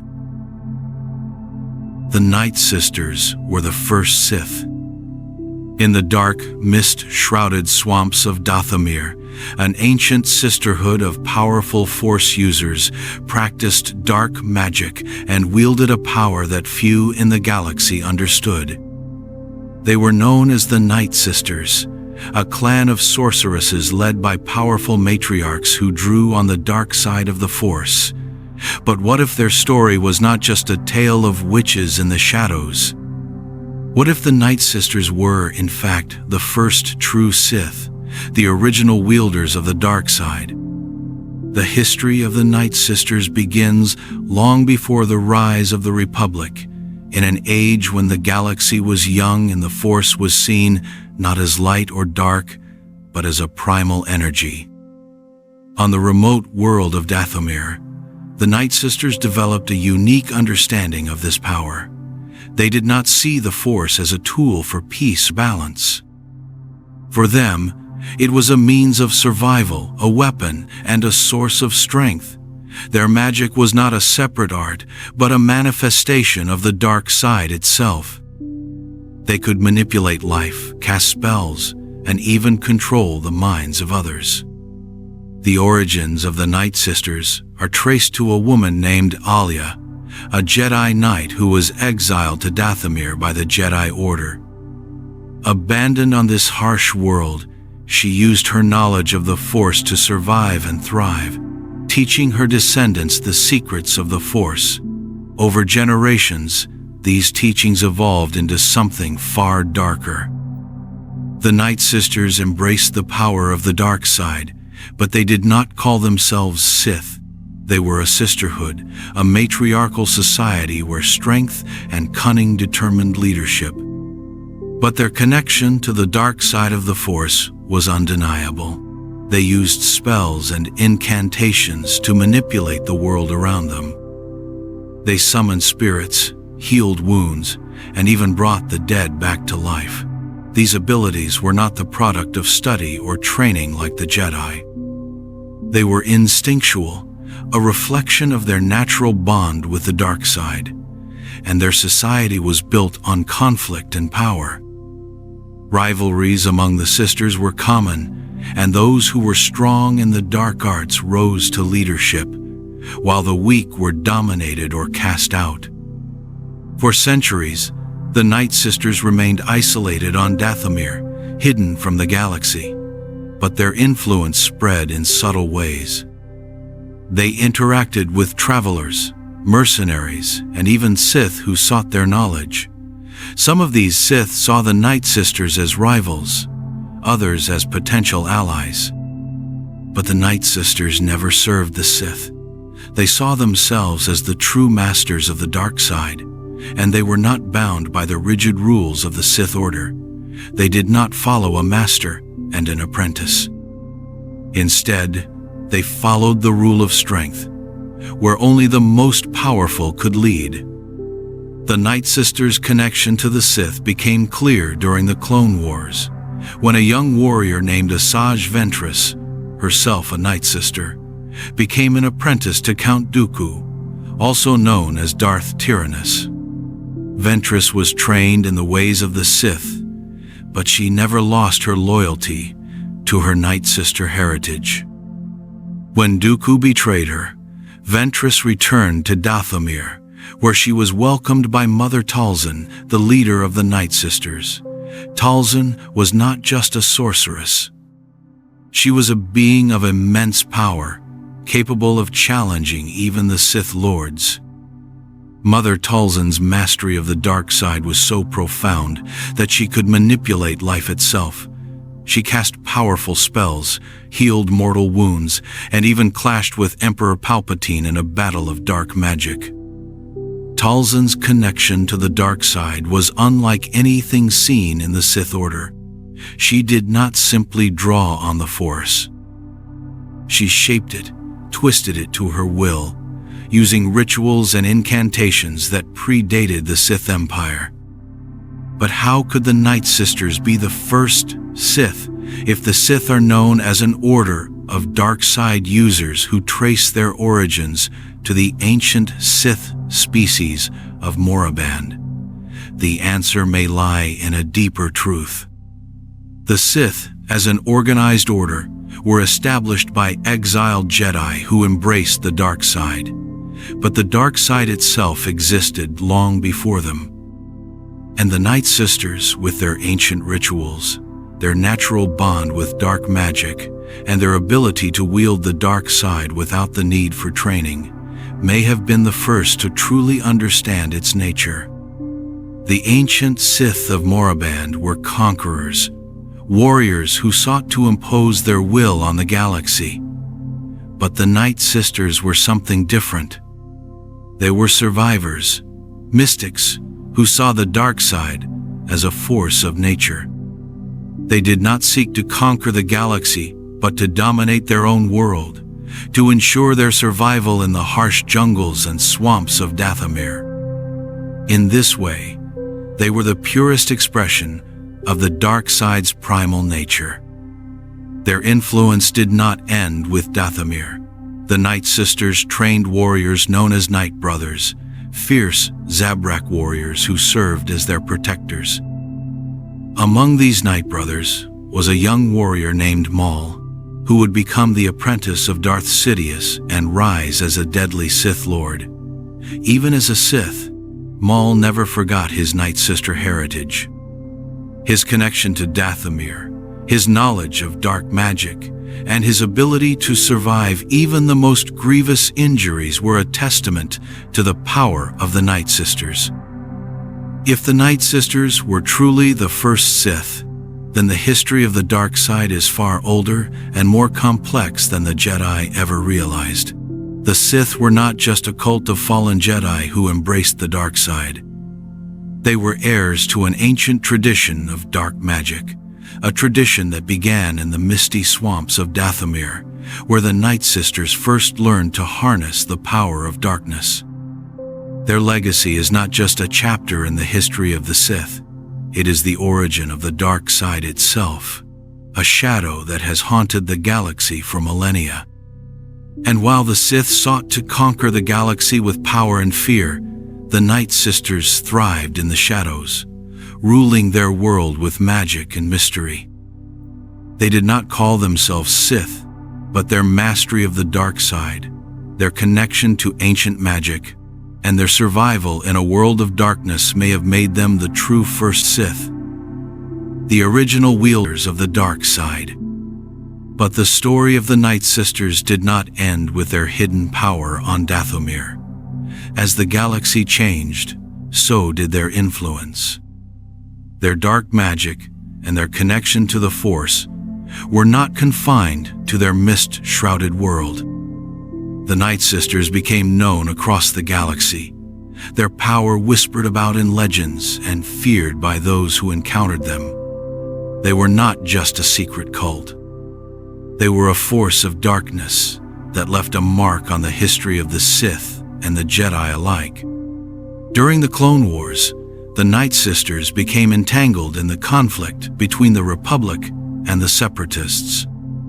At the center of their story was Mother Talzin, a powerful Nightsister matriarch whose mastery of dark magic rivaled even the greatest Sith Lords. Talzin was not just a sorceress. She was a strategist, a leader who commanded the loyalty of her sisters and the Night Brothers. Among the Night Brothers was a young warrior named Maul, who would become one of the most feared Sith Lords in the galaxy. Maul was born on Dathomir, the son of Mother Talzin. Taken by Darth Sidious as an apprentice, Maul was trained in the ways of the Sith.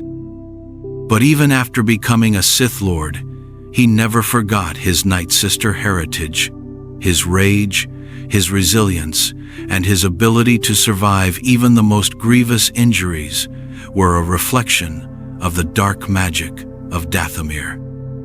When Maul was defeated by Obi-Wan Kenobi on Naboo, left for dead, his survival was nothing short of miraculous.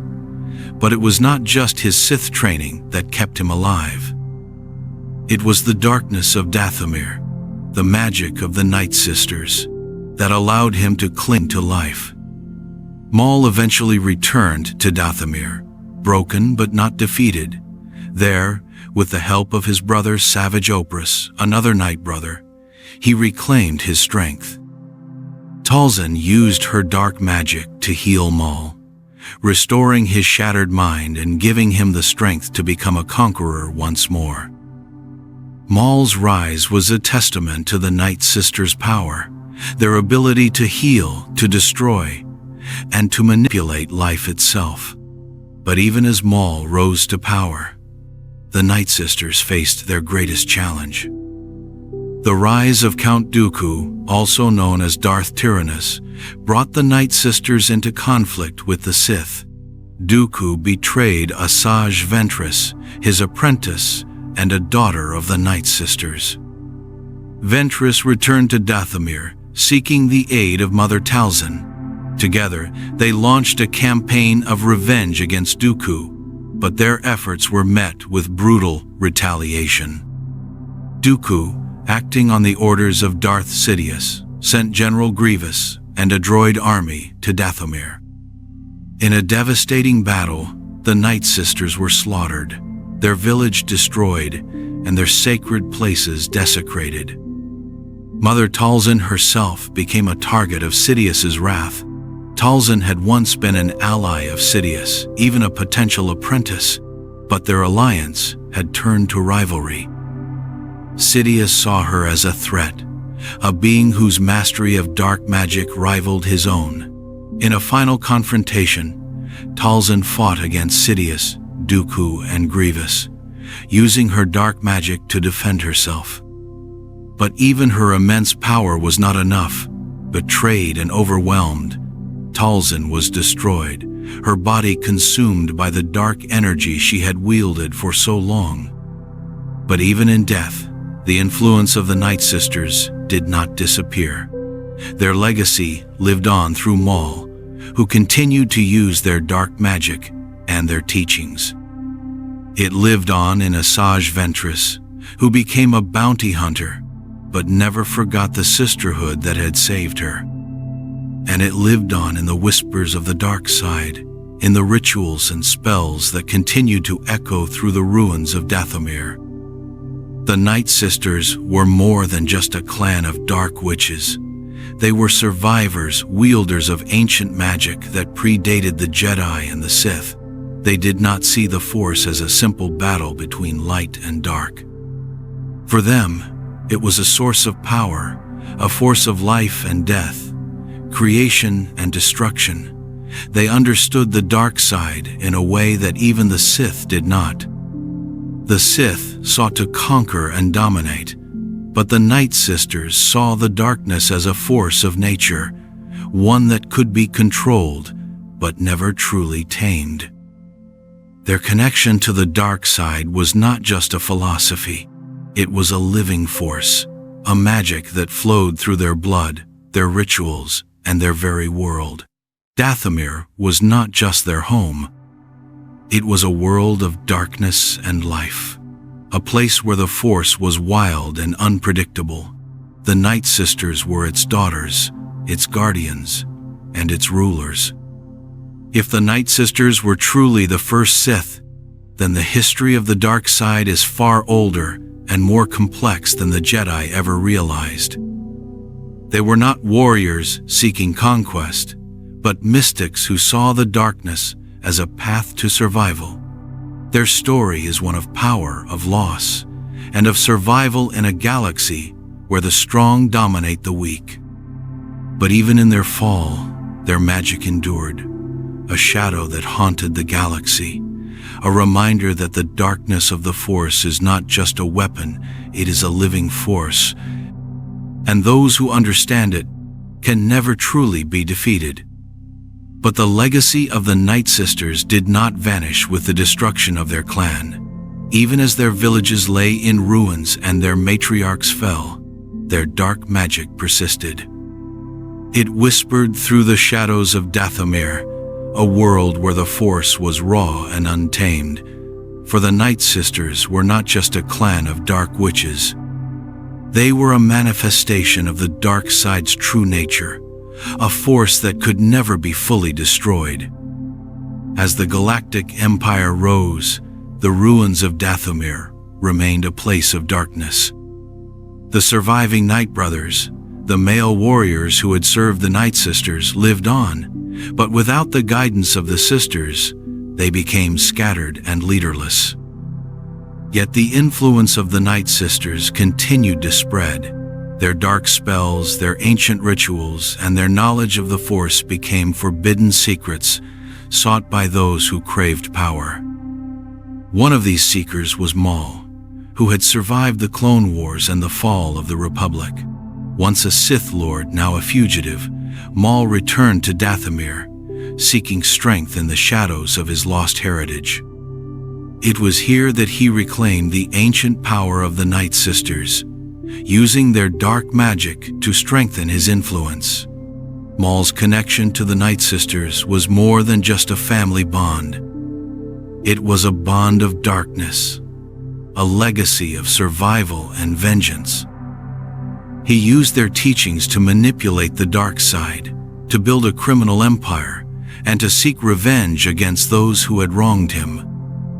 But Maul was not the only one to inherit the darkness of Dathomir. Others came to the world, seeking the lost magic of the Nightsisters. Some hoped to wield their power, while others sought to destroy it. Even the Empire recognized the danger of Dathomir, sending troops to monitor the planet, but they could never truly control it. The dark side was too strong, too wild to be tamed. Even in the era of the New Republic, Dathomir remained a world of mystery and danger. Luke Skywalker, seeking to rebuild the Jedi Order, traveled across the galaxy in search of ancient knowledge. On Dathomir, he discovered the remnants of the Nightsisters' magic, a dark history that challenged his understanding of the Force. For Luke, the Nightsisters were not just a legend. They were a reminder that the dark side was more than just the Sith.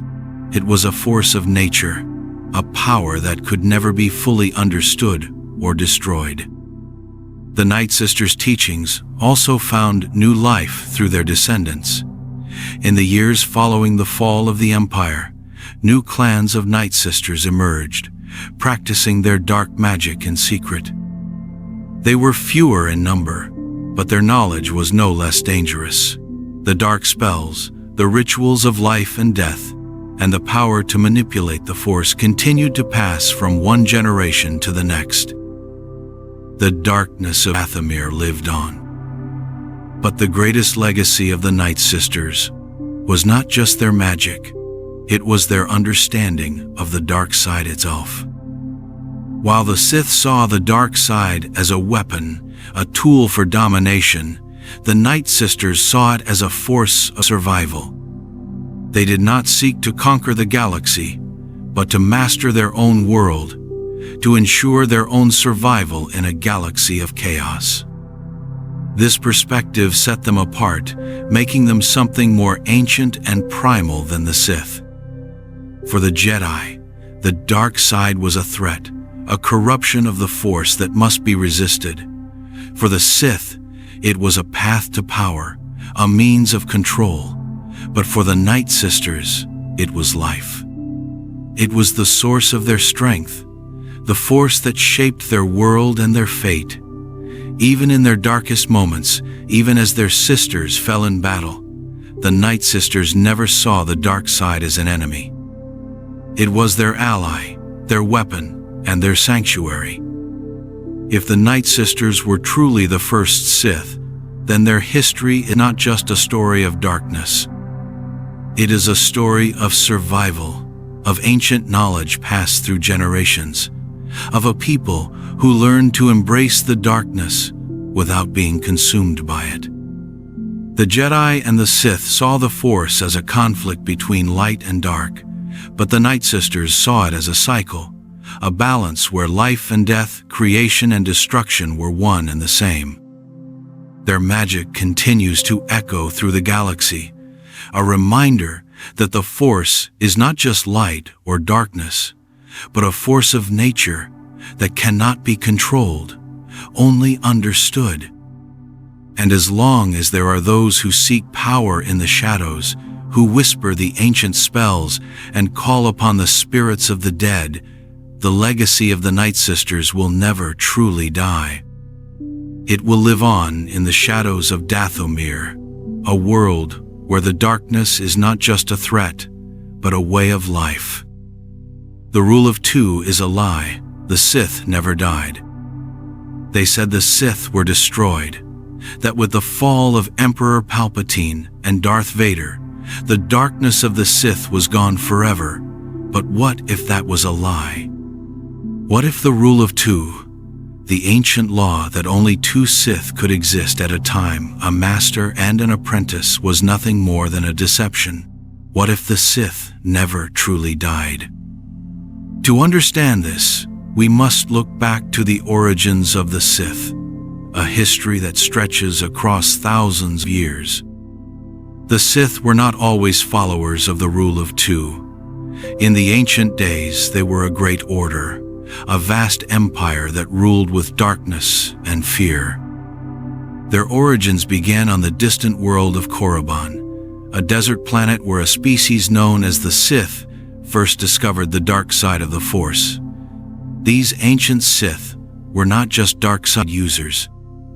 They were a species, a civilization, but their power grew through conquest and corruption. Over time, they encountered fallen Jedi who had turned away from the light, and together, they formed a dark empire. The ancient Sith Empire was a force of darkness in the galaxy, a civilization built on the dark side of the Force. It was ruled by Dark Lords, beings who wielded unimaginable power, who saw the Force not as a guide, but as a weapon. But the Sith were not united. Their lust for power led to endless conflict. Sith Lords betrayed one another, alliances shattered, and the Empire crumbled in endless civil wars. It was this chaos that led to the rise of a single Sith Lord who would change everything: Darth Bane. Darth Bane saw the destruction caused by the Sith's constant struggle for power. He believed that the Sith could only survive through strength, but that this strength could not be achieved through chaos. And so he created the rule of two. Only two Sith would exist at any time: a master to hold the power, and an apprentice to learn and eventually challenge the master. This rule ensured that the Sith would not be destroyed by their own greed, but it also hid a secret. It created the illusion that the Sith were few in number, even as their influence grew in the shadows. Under the rule of two, the Sith went into hiding. They allowed the Jedi to believe that they were extinct, but they were not. In the darkness, they grew stronger. Master and apprentice, always in secret, always planning, always waiting. For generations, the Sith survived this way, their teachings passed down from master to apprentice. But the rule of two was never about limiting the power of the Sith. It was about hiding it. Darth Sidious, known to the galaxy as Emperor Palpatine, was the greatest master of this deception. As a Sith Lord, he followed the rule of two, training Darth Maul, then Count Dooku, and finally Anakin Skywalker, who became Darth Vader. But even as he maintained the rule of two, he built an empire that was filled with darkness. He corrupted the Senate, manipulated the Republic, and turned the Jedi Order against itself. He created the Inquisitors, dark side agents who hunted the Jedi, each one trained in the ways of the dark side but never called Sith. They were pawns, tools of the Sith, but they were proof that the rule of two was a lie. The Empire was a Sith Empire in all but name. Its soldiers, its commanders, even its civilians were subject to the will of a Sith Lord. And when Palpatine fell at the hands of Darth Vader, the Sith did not die. Palpatine survived through his dark experiments, transferring his spirit to a clone body on the hidden world of Exile. Here, in the darkness of the unknown regions, the Sith continued. The Sith Eternal, a cult of loyal followers, preserved the teachings of the dark side. They built a fleet, a secret army, and they waited for their master's return. But even before Palpatine's return, the dark side continued to spread. The First Order, a remnant of the Empire, rose under the leadership of Supreme Leader Snoke. But Snoke himself was a creation of the Sith, a puppet of Palpatine, designed to continue the darkness. And even as Kylo Ren, the grandson of Darth Vader, fell to the dark side, the influence of the Sith never disappeared. The teachings of the dark side, the hunger for power, and the belief in domination continued to corrupt the galaxy. The rule of two was a mask, a story told to the Jedi to make them believe that the Sith were limited, that they could be destroyed.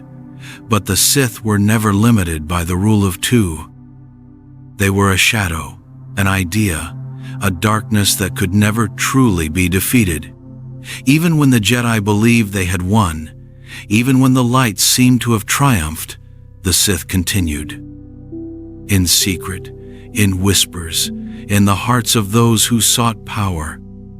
The Sith were not just two, they were an empire, a cult, a darkness that stretched across the stars. And even when their masters fell, their influence continued. The rule of two was not a law. It was a deception, a lie told by the Sith to ensure that they could never truly be destroyed, because in the darkness, they always survived. But the greatest proof that the rule of two was a lie came from the actions of the Sith themselves. Darth Sidious, also known as Emperor Palpatine, was the most powerful Sith Lord in history. He claimed to follow the rule of two, but his actions revealed a different truth. He did not simply train one apprentice. He manipulated, corrupted, and controlled many. Darth Maul was his first apprentice, a deadly warrior trained in the dark side. But even as Maul served him, Sidious was already planning to replace him. When Maul was defeated by Obi-Wan Kenobi, Sidious turned to Count Dooku, a fallen Jedi who became Darth Tyrannus. Dooku was not just a Sith apprentice. He was a leader of the Separatist Alliance, a political figure who waged war against the Republic. But even Dooku was a pawn. Sidious used him to manipulate the Clone Wars, to turn the galaxy against the Jedi. And when the time came, Sidious betrayed Dooku, ordering Anakin Skywalker to kill him. Anakin Skywalker, the Chosen One, was meant to bring balance to the Force. But Sidious saw him as the perfect weapon. He corrupted Anakin, twisted his fear of loss, and transformed him into Darth Vader. But even as Vader became his apprentice, Sidious continued to manipulate others. The Inquisitors, dark side agents trained to hunt the Jedi, were not true Sith. But they were servants of the dark side, followers of Sidious who carried out his will. They were not counted among the Sith because of the rule of two, but they were proof that the dark side was not limited to two beings. The rule of two was a story, a tool of deception. Sidious claimed to be a master who followed this ancient tradition, but he surrounded himself with dark side followers. His empire was a Sith empire in all but name. Even when the Jedi were destroyed, the dark side continued to spread, but it did not end with Sidious. Even after his apparent death, at the hands of Darth Vader on the second Death Star, the darkness of the Sith did not die. In the shadows of the unknown regions, a secret cult known as the Sith Eternal continued to worship the dark side. These followers were loyal to Palpatine, even after his death. They preserved his teachings, guarded his secrets, and prepared for his return. On the hidden world of Exile, they built a fleet of star destroyers, each one armed with planet-destroying weapons. And they were led by a figure who claimed to be Palpatine reborn. But how did Palpatine survive? The answer reveals the true nature of the Sith. Palpatine was not just a master of the dark side, he was a master of deception. During his reign as Emperor, he conducted experiments in secret, exploring the dark side's connection to life and death. He sought to cheat death, to transfer his spirit to a new body. When he fell on the second Death Star, his physical form was destroyed, but his spirit lived on. Through his followers on Exile, he was able to create a new body, a clone that would house his dark essence. But even this was not the full truth. Palpatine did not simply return. He controlled the First Order through Supreme Leader Snoke, a puppet he created. Snoke was a creature of the dark side, a being created to corrupt Ben Solo, the grandson of Darth Vader. And even as Snoke ruled the First Order, Palpatine watched from the shadows, waiting for the right moment to reveal himself. But Palpatine's manipulation did not end with the First Order. His cult, the Sith Eternal, was a vast organization, filled with dark side followers who believed in the power of the Sith.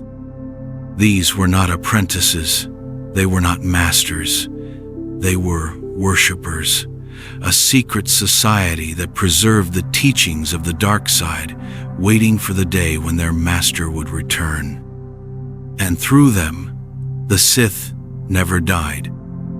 But the Sith Eternal was not the only proof that the dark side continued. Even after Palpatine's final defeat on Exile, the dark side remained. The teachings of the Sith, the hunger for power, the corruption of the Force, these were not limited to two beings. They were an idea, a shadow that spread across the galaxy. The rule of two was a lie. It was a story told to the Jedi, a deception used to hide the true nature of the Sith. The Sith were not two. They were a cult, an empire, a darkness that could never be truly destroyed. They survived through deception, through manipulation, and through the corruption of those who sought power. And even as the galaxy celebrated the defeat of the Sith, even as the light seemed to have triumphed, the shadow of the Sith continued to linger, because the Sith were not just two. They were a darkness that could never be destroyed, a darkness that would always wait, always whisper, always return.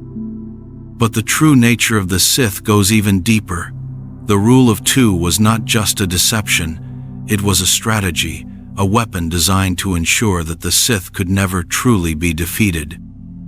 By presenting themselves as two, a master and an apprentice, the Sith allowed the Jedi to believe that they were a limited threat, a darkness that could be extinguished. But the truth was that the Sith were never just two. They were an idea, a darkness that spread wherever there was a hunger for power, a desire for control. Even during the age of the Galactic Republic, the Sith did not truly vanish.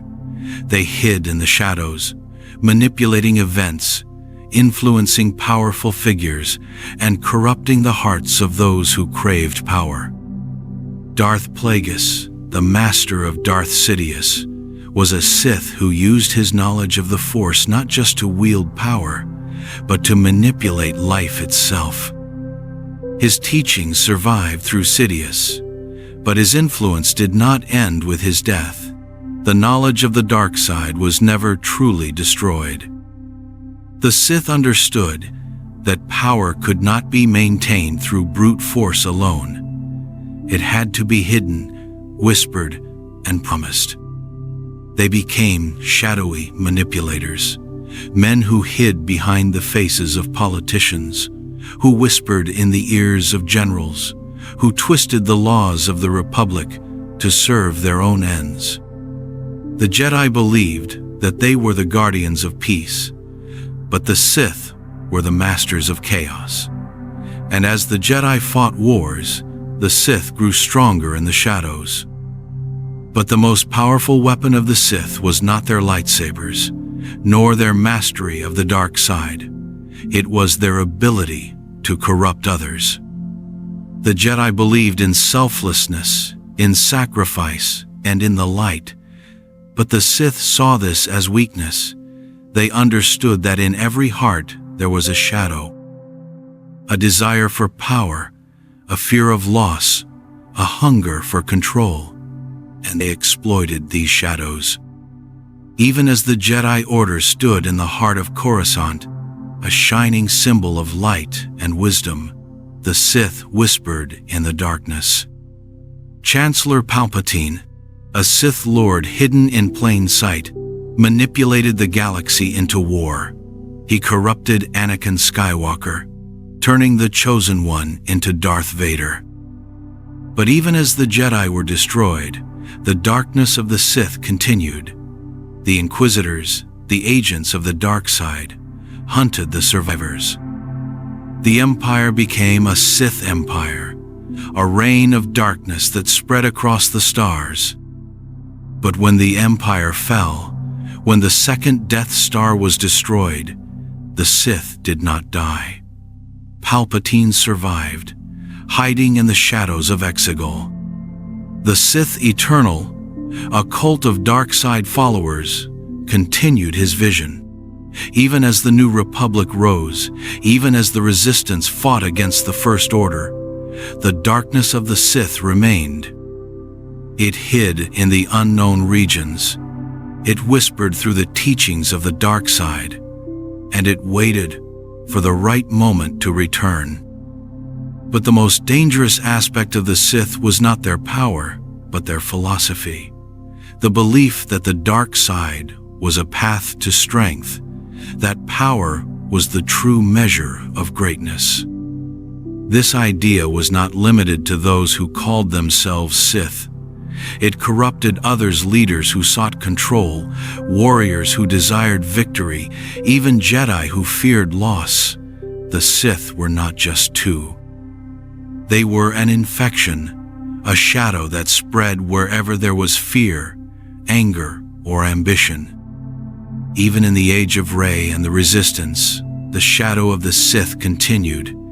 Rey faced Palpatine, a being who had defied death, who had become a living embodiment of the dark side. But even in his defeat, the darkness did not vanish.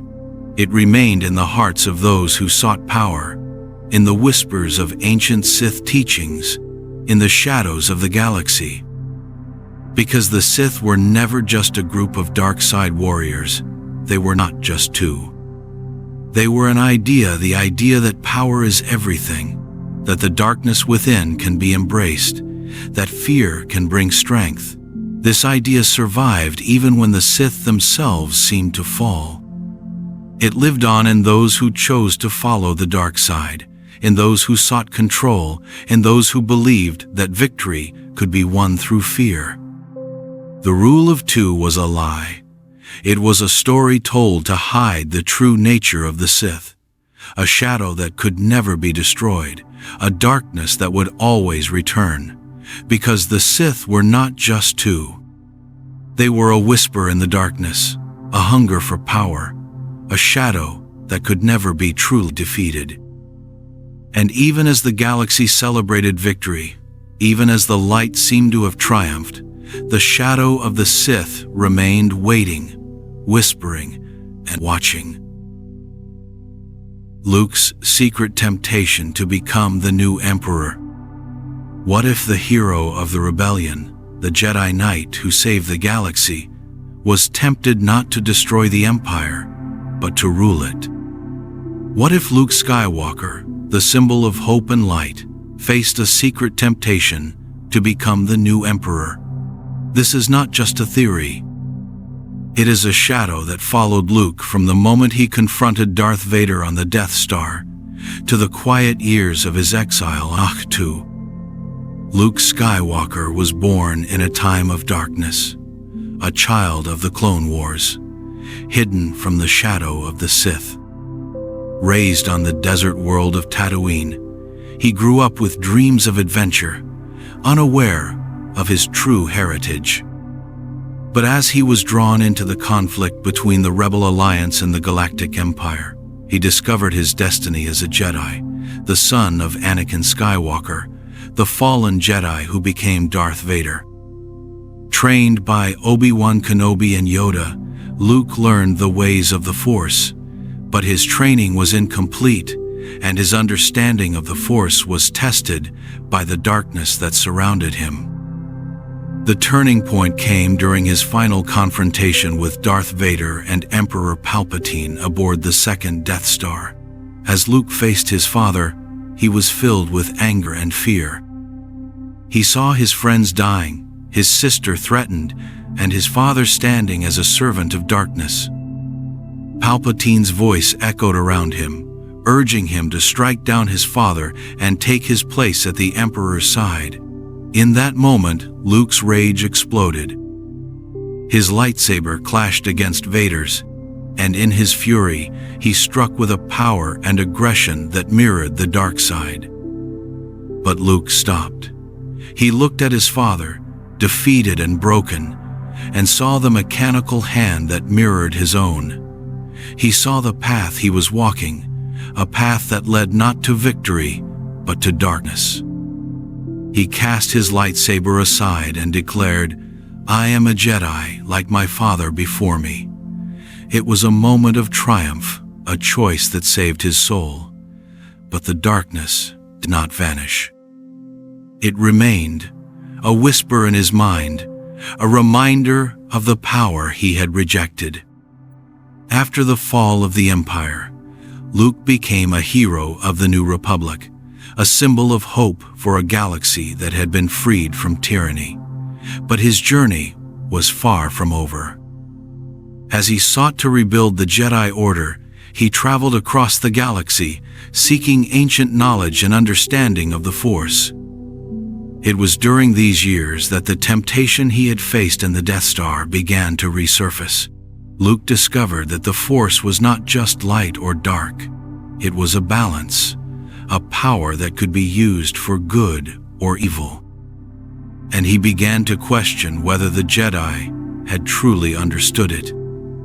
On the ancient world of Ahch-To, Luke uncovered the origins of the Jedi, but he also learned of their failures. He saw that the Jedi, in their quest for peace, had become arrogant, blind to the darkness that surrounded them.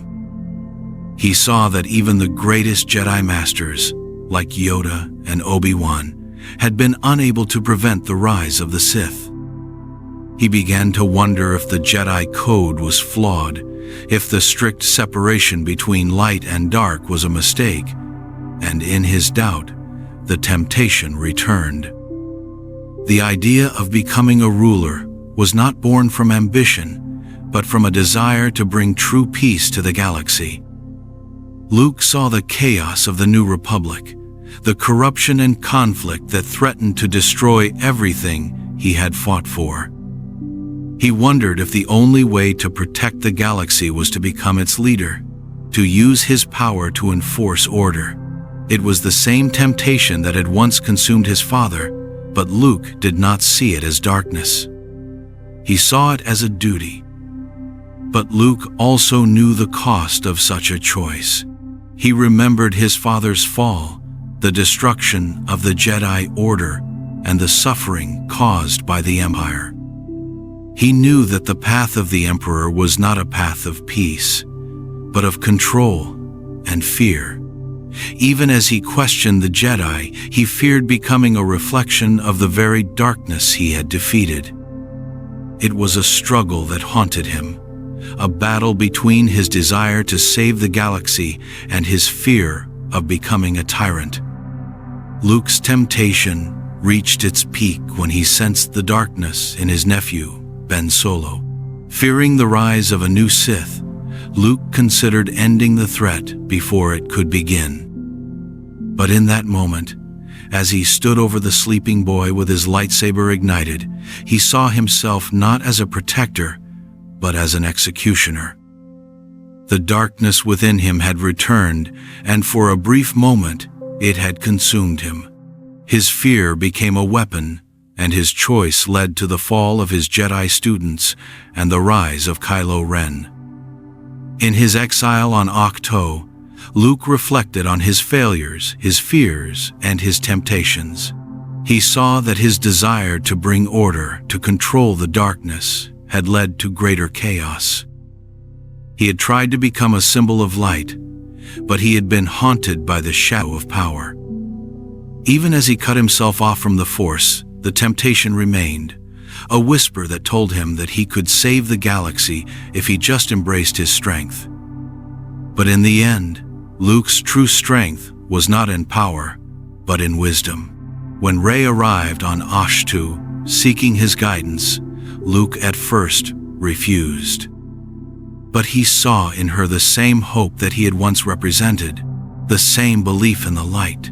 When he finally chose to help the Resistance, he did so not as a conqueror, but as a guide. His final stand on Crate was not a show of power, but a lesson. He appeared before Kylo Ren, not to destroy him, but to give the Resistance a chance to escape. In his final moments, as he became one with the Force, Luke found peace. He had faced his temptation and overcome it, not by denying his darkness, but by choosing to rise above it. He was not a ruler, not an emperor, but a Jedi, a guardian of peace who had learned that true strength comes from understanding, not control. His legacy was not just one of victory, but of wisdom, a reminder that even the greatest heroes must confront the darkness within themselves. But even as Luke Skywalker became one with the Force, his legacy continued to cast a shadow across the galaxy.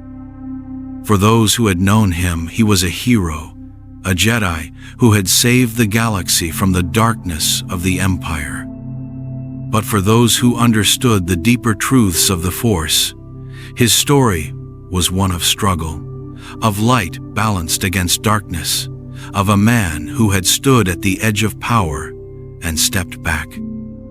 In the years that followed Luke's sacrifice on Crate, stories of his life spread across the galaxy. Some saw him as a legend, an invincible warrior who had single-handedly faced the First Order. Others saw him as a recluse, a failed teacher who had lost his faith in the Jedi. But few knew the truth that Luke's greatest struggle had always been within himself. The temptation to use his power, to impose his will on the galaxy, had never truly left him. The new Jedi that rose in the wake of Luke's passing were not bound by the same strict codes that had once defined the Order. Rey, who had been guided by Luke's teachings but had also seen his doubts, understood the complexity of the Force. She sought to rebuild the Jedi Order, but she did so with the knowledge that the light and the dark were not simply enemies. They were part of the same Force, a balance that could never be destroyed. Yet the question remained, what if Luke had embraced his power?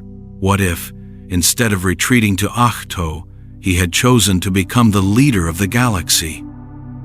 What if, instead of allowing the New Republic to fall into chaos, he had taken control, using his knowledge of the Force to guide it? Would the galaxy have known peace under his rule? Or would it have become another empire, led by a benevolent dictator who believed his wisdom was absolute?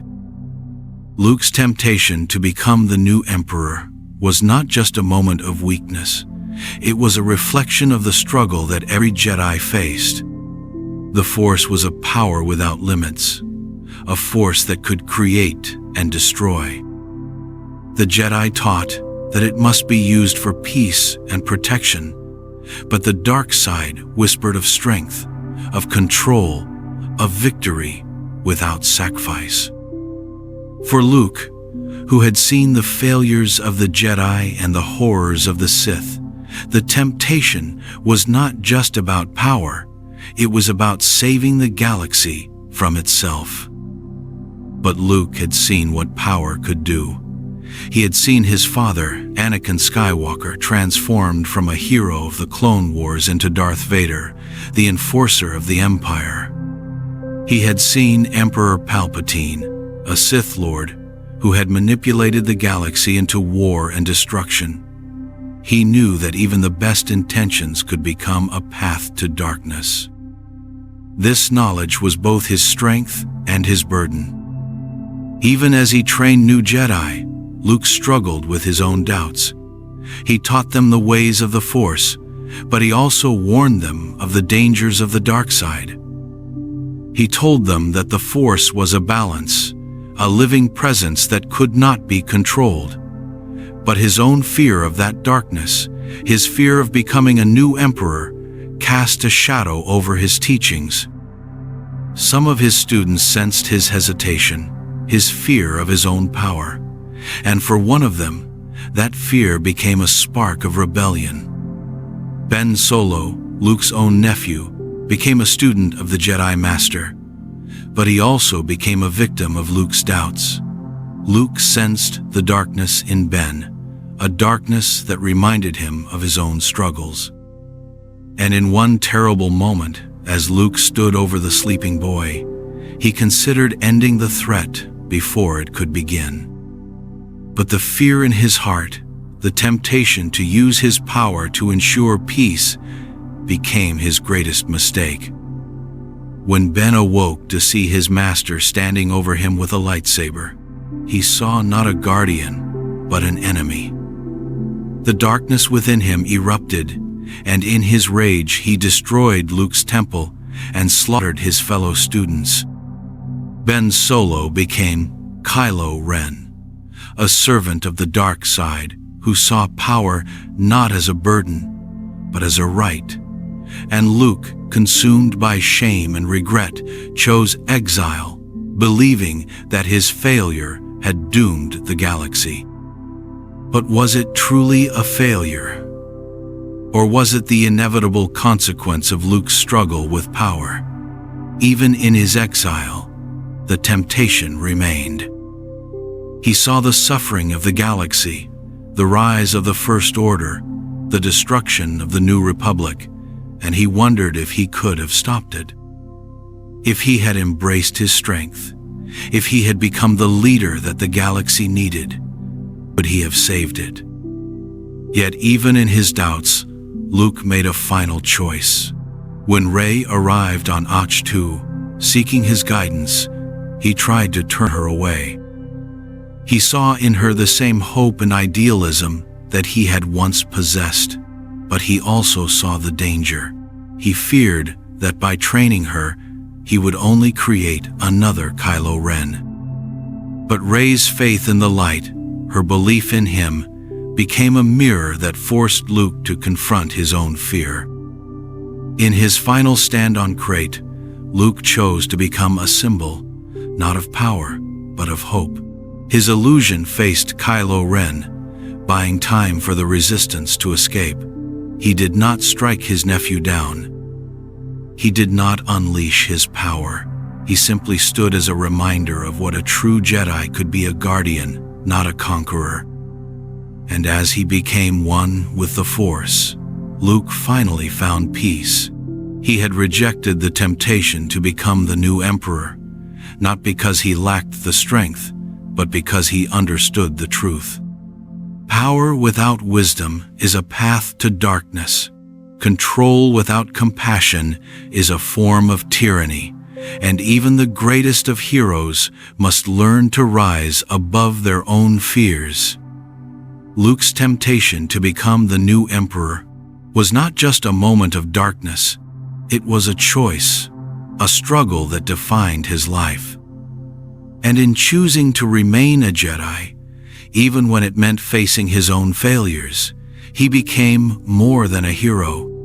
He became a legend, a reminder that true strength is not in power, but in wisdom and humility. A reminder that even in the face of darkness, there is always a choice. But the shadow of temptation did not end with Luke Skywalker's final stand on Crait. Even after his passing, the questions he had faced continued to haunt the galaxy. The idea of a Jedi ruling the galaxy with wisdom and strength did not disappear. For those who remembered the chaos of the New Republic, the corruption of the Senate, and the rise of the First Order, there was a lingering belief that perhaps the galaxy needed a strong leader, a leader who could use the Force to bring order. Rey, the last of the Jedi, carried the legacy of Luke's teachings, but she also carried the weight of his doubts. As she sought to rebuild the Jedi Order, she was faced with the same questions that had once plagued Luke. How could the Jedi protect the galaxy without becoming enforcers of their own vision of peace? How could they guide the Force without trying to control it? And most importantly, how could she ensure that her students would not fall to the darkness, as Ben Solo had? Rey knew that the temptation Luke had faced was not unique to him, It was the same temptation that had once consumed Anakin Skywalker, the desire to use power for what seemed like a noble purpose. Anakin had sought to protect those he loved, to bring order to a galaxy in chaos, but his fear had led him to become Darth Vader. Luke had rejected that path, but his fear of power had led him to doubt himself, to withdraw from the galaxy instead of leading it. As Rey trained a new generation of Jedi, she understood that the struggle between light and dark was not just a conflict between Jedi and Sith. It was a conflict within every Jedi, a choice between wisdom and dominance, between guidance and control. She taught her students that the Force was not just a weapon or a tool, but a balance that must be respected. She spoke of Luke not just as a hero, but as a man who had faced his own darkness and chosen to rise above it. But even as Rey tried to guide her students, the galaxy continued to change. New factions rose, old rivalries reignited, and the shadow of the dark side never fully disappeared. Some of her students began to question her teachings. They saw the chaos of the galaxy and wondered why the Jedi did not use their power to bring order. They saw the strength of the Sith, their ability to impose their will, and they wondered if the light was truly strong enough to bring peace. Among these students, there were whispers of a forgotten idea, the idea that the Jedi should not just be guardians, but rulers. That a wise and powerful Jedi could lead the galaxy to peace, free from corruption and conflict. It was the same temptation that had once whispered to Luke, a temptation that had not died with him. Rey found herself standing where Luke once stood, struggling with the same questions. She sought guidance from the Force, from the ancient texts of the Jedi, and from the memories of those who had come before. But the Force offered no simple answers. It was a balance, a force of creation and destruction, light and dark. It did not choose sides, and it did not offer solutions. And so Rey faced a choice. She could follow the path of the ancient Jedi, teaching her students to be passive guardians, to avoid power and remain detached from the conflicts of the galaxy. Or she could embrace the idea that the Jedi could be leaders, that their wisdom and strength could guide the galaxy to peace.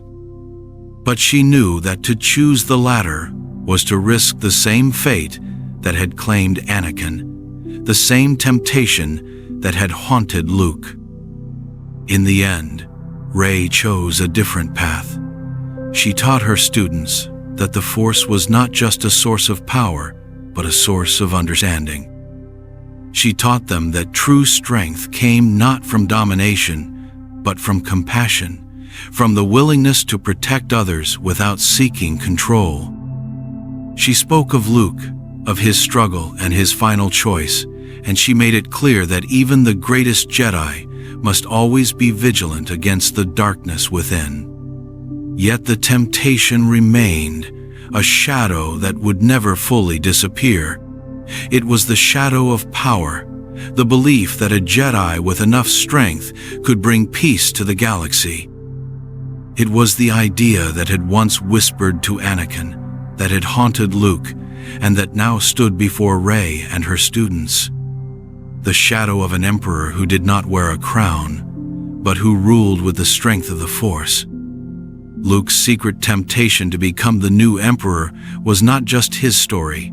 It was the story of every Jedi who sought to protect the galaxy, the struggle between using power for good and being consumed by it. It was a reminder that even the light must be vigilant, that even the greatest heroes must confront their own darkness.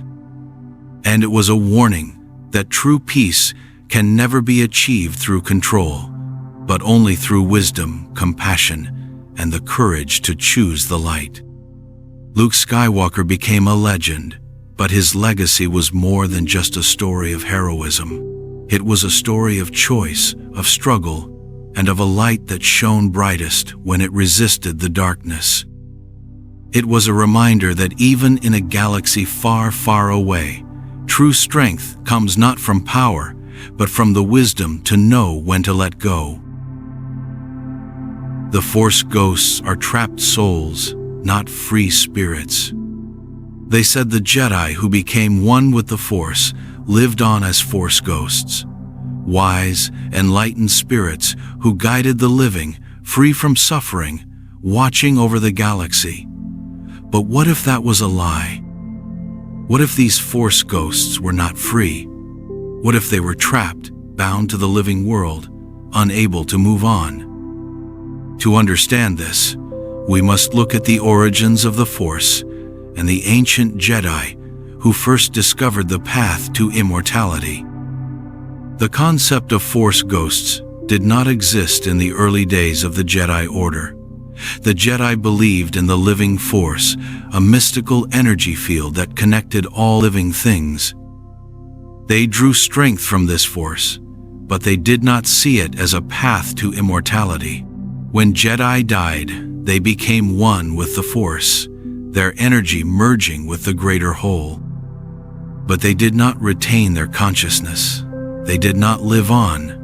They simply became part of the Force's endless cycle of life and death. But that changed with the discovery of a secret.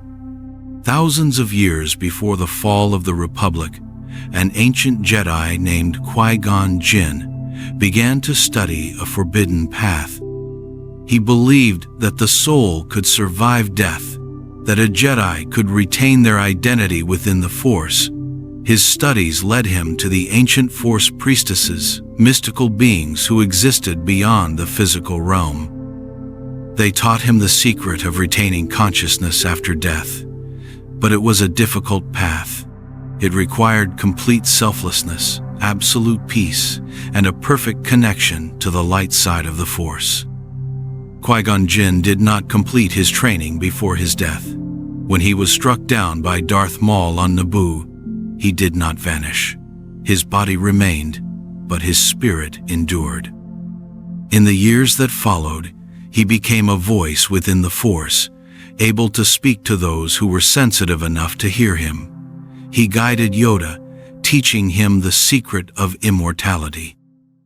And through Yoda, this knowledge was passed to Obi-Wan Kenobi. But there was a price. To become a Force ghost, a Jedi had to abandon everything. They had to release all attachment, all fear, all desire. They became pure consciousness, a spirit within the Force. But they were not free. They were bound to the physical world, drawn to those they had once known, unable to escape the galaxy they had left behind. Even in death, they were not truly at peace. When Obi-Wan Kenobi fell to Darth Vader aboard the Death Star, his body vanished, but his spirit endured.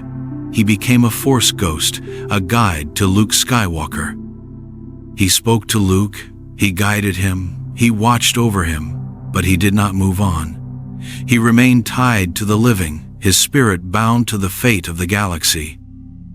And when Yoda passed away on Dagobah, his spirit did not fade. He too became a Force ghost, bound to the same fate. But the most tragic case was Anakin Skywalker, a Jedi who became Darth Vader, a servant of the dark side, who was redeemed only at the moment of his death. Anakin's spirit appeared alongside Obi-Wan and Yoda after his death. But what did this mean? If Force ghosts were truly free, why did Anakin's spirit remain? Why did he not simply become one with the Force? The answer may lie in the nature of the Force itself. The Force is not just an energy field. It is a balance between light and dark, life and death.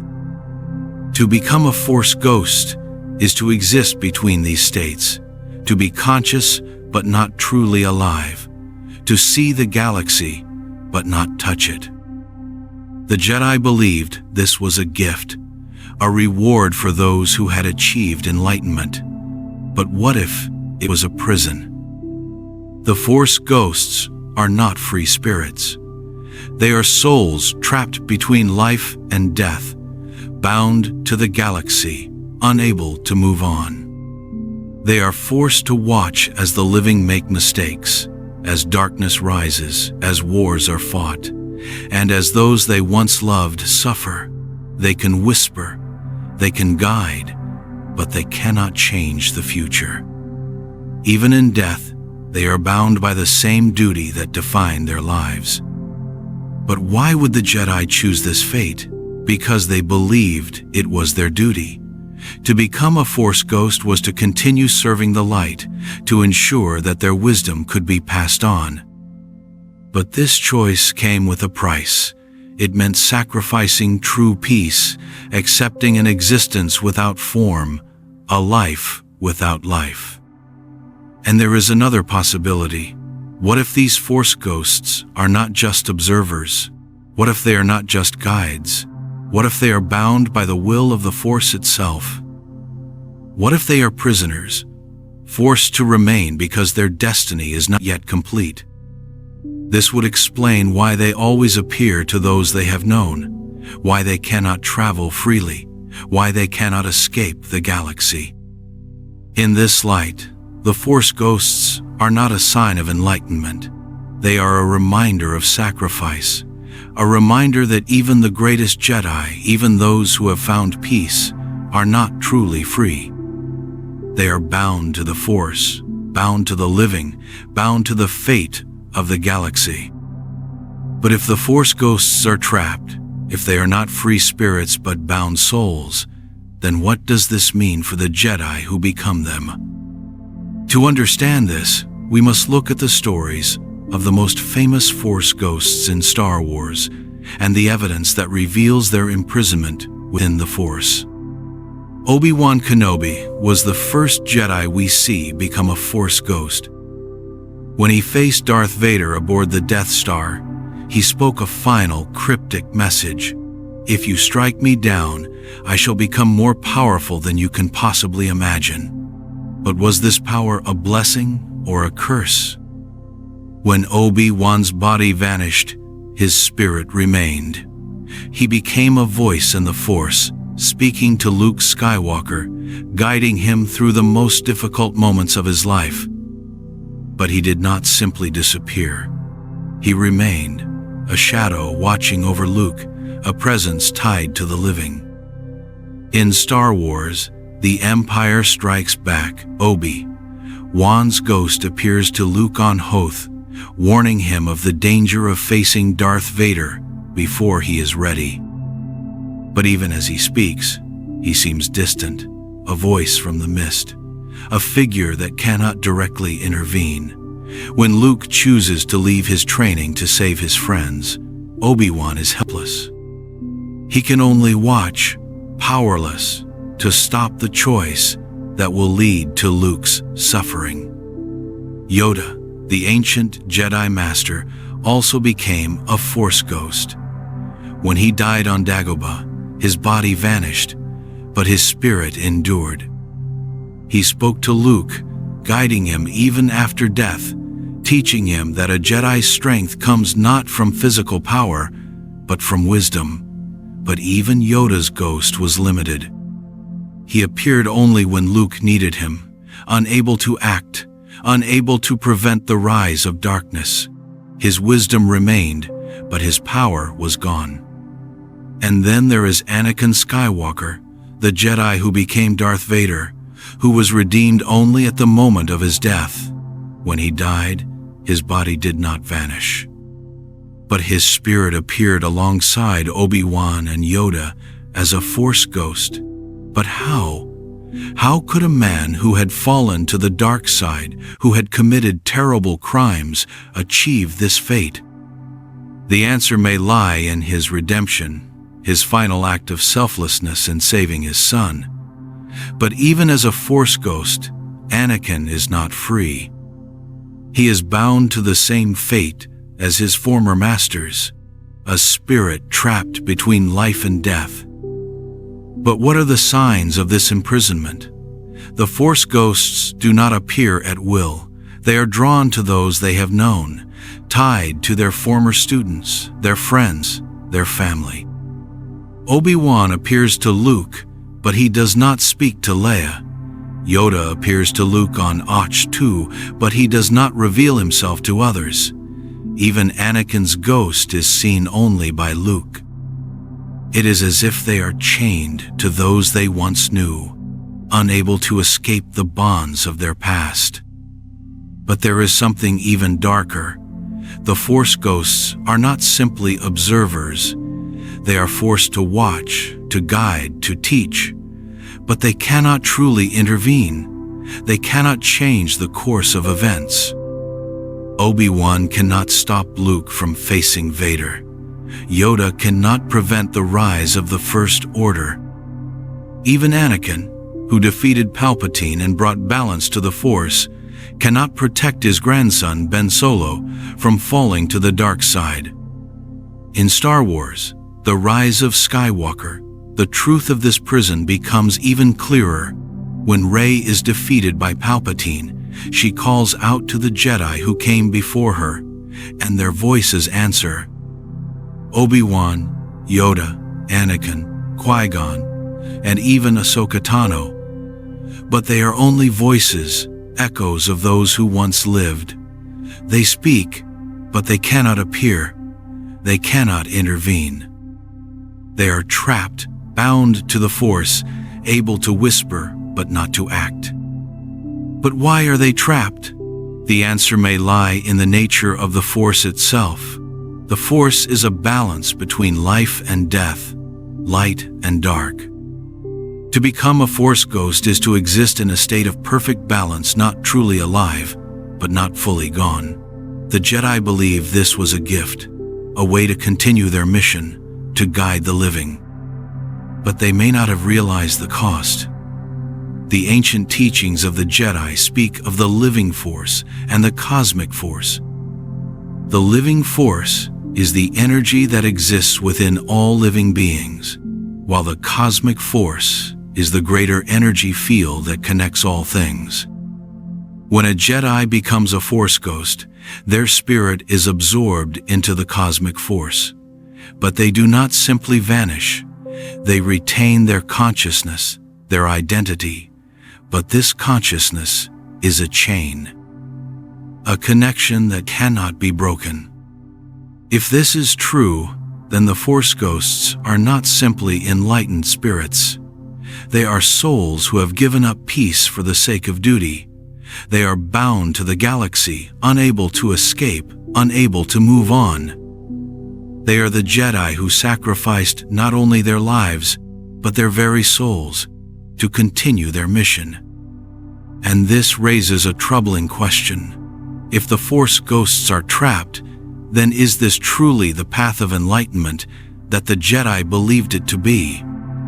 Or is it a prison, a fate that they accepted without understanding the true cost? But if the Force ghosts are trapped, if they are souls caught between life and death, then what does this mean for the Jedi who choose this path? Did they know the true cost?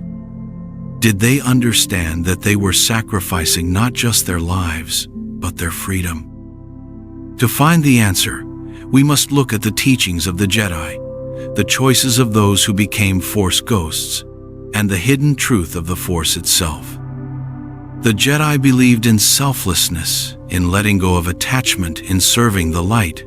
But the path of the Force ghost is a contradiction. To become a Force ghost, a Jedi must retain their consciousness, their identity, their memories. They must hold on to who they are, even as they become one with the Force. This is not a true release. It is a binding, a decision to remain, to watch, to guide, but never to move on. But did the Jedi understand this? Qui-Gon Jinn, the first known Jedi to become a Force ghost, did not achieve this state fully. He could speak as a voice, but he did not appear as a visible spirit. His teachings allowed Yoda and Obi-Wan Kenobi to achieve a greater mastery, to manifest as luminous figures within the Force. But even then, they were not truly free. They were bound to their former students, to the destiny of the galaxy. Yoda chose to become a Force ghost, but his choice was an extension of his duty. Even in death, he believed it was his responsibility to guide Luke Skywalker. When he appeared on Ahch-To, he taught Luke one final lesson, reminding him that failure is the greatest teacher. But even in his wisdom, Yoda was still a prisoner. He could not change the fate of the galaxy. He could not stop the rise of the First Order. He could only whisper, only guide, only watch. Obi-Wan Kenobi also chose this path. He became a Force ghost to protect and guide Luke. But his existence was one of constant watching, constant waiting. He saw Luke struggle, he saw him suffer, but he could do nothing to directly save him. He was a voice in the darkness, a figure that appeared only when called, a spirit bound to his former student. Anakin Skywalker's fate as a Force ghost is even more tragic. A man who fell to the dark side, who became Darth Vader, was redeemed only at the moment of his death. But even in redemption, his spirit did not simply vanish. He appeared alongside Obi-Wan and Yoda, a symbol of the light, but he too was bound. A spirit who watched over his son, who saw the rise of the First Order, the fall of Ben Solo, and the suffering of the galaxy. But the darkest truth is revealed in Star Wars, the rise of Skywalker. When Rey calls out to the Jedi of the past, their voices answer. But they are only voices. They speak, but they do not appear. They guide, but they cannot intervene. They are whispers in the Force, echoes of those who once lived. Even the most powerful Jedi, Qui-Gon Jinn, Obi-Wan Kenobi, Yoda, Anakin Skywalker, are unable to truly act. This is the final proof of their imprisonment. The Force ghosts are not free.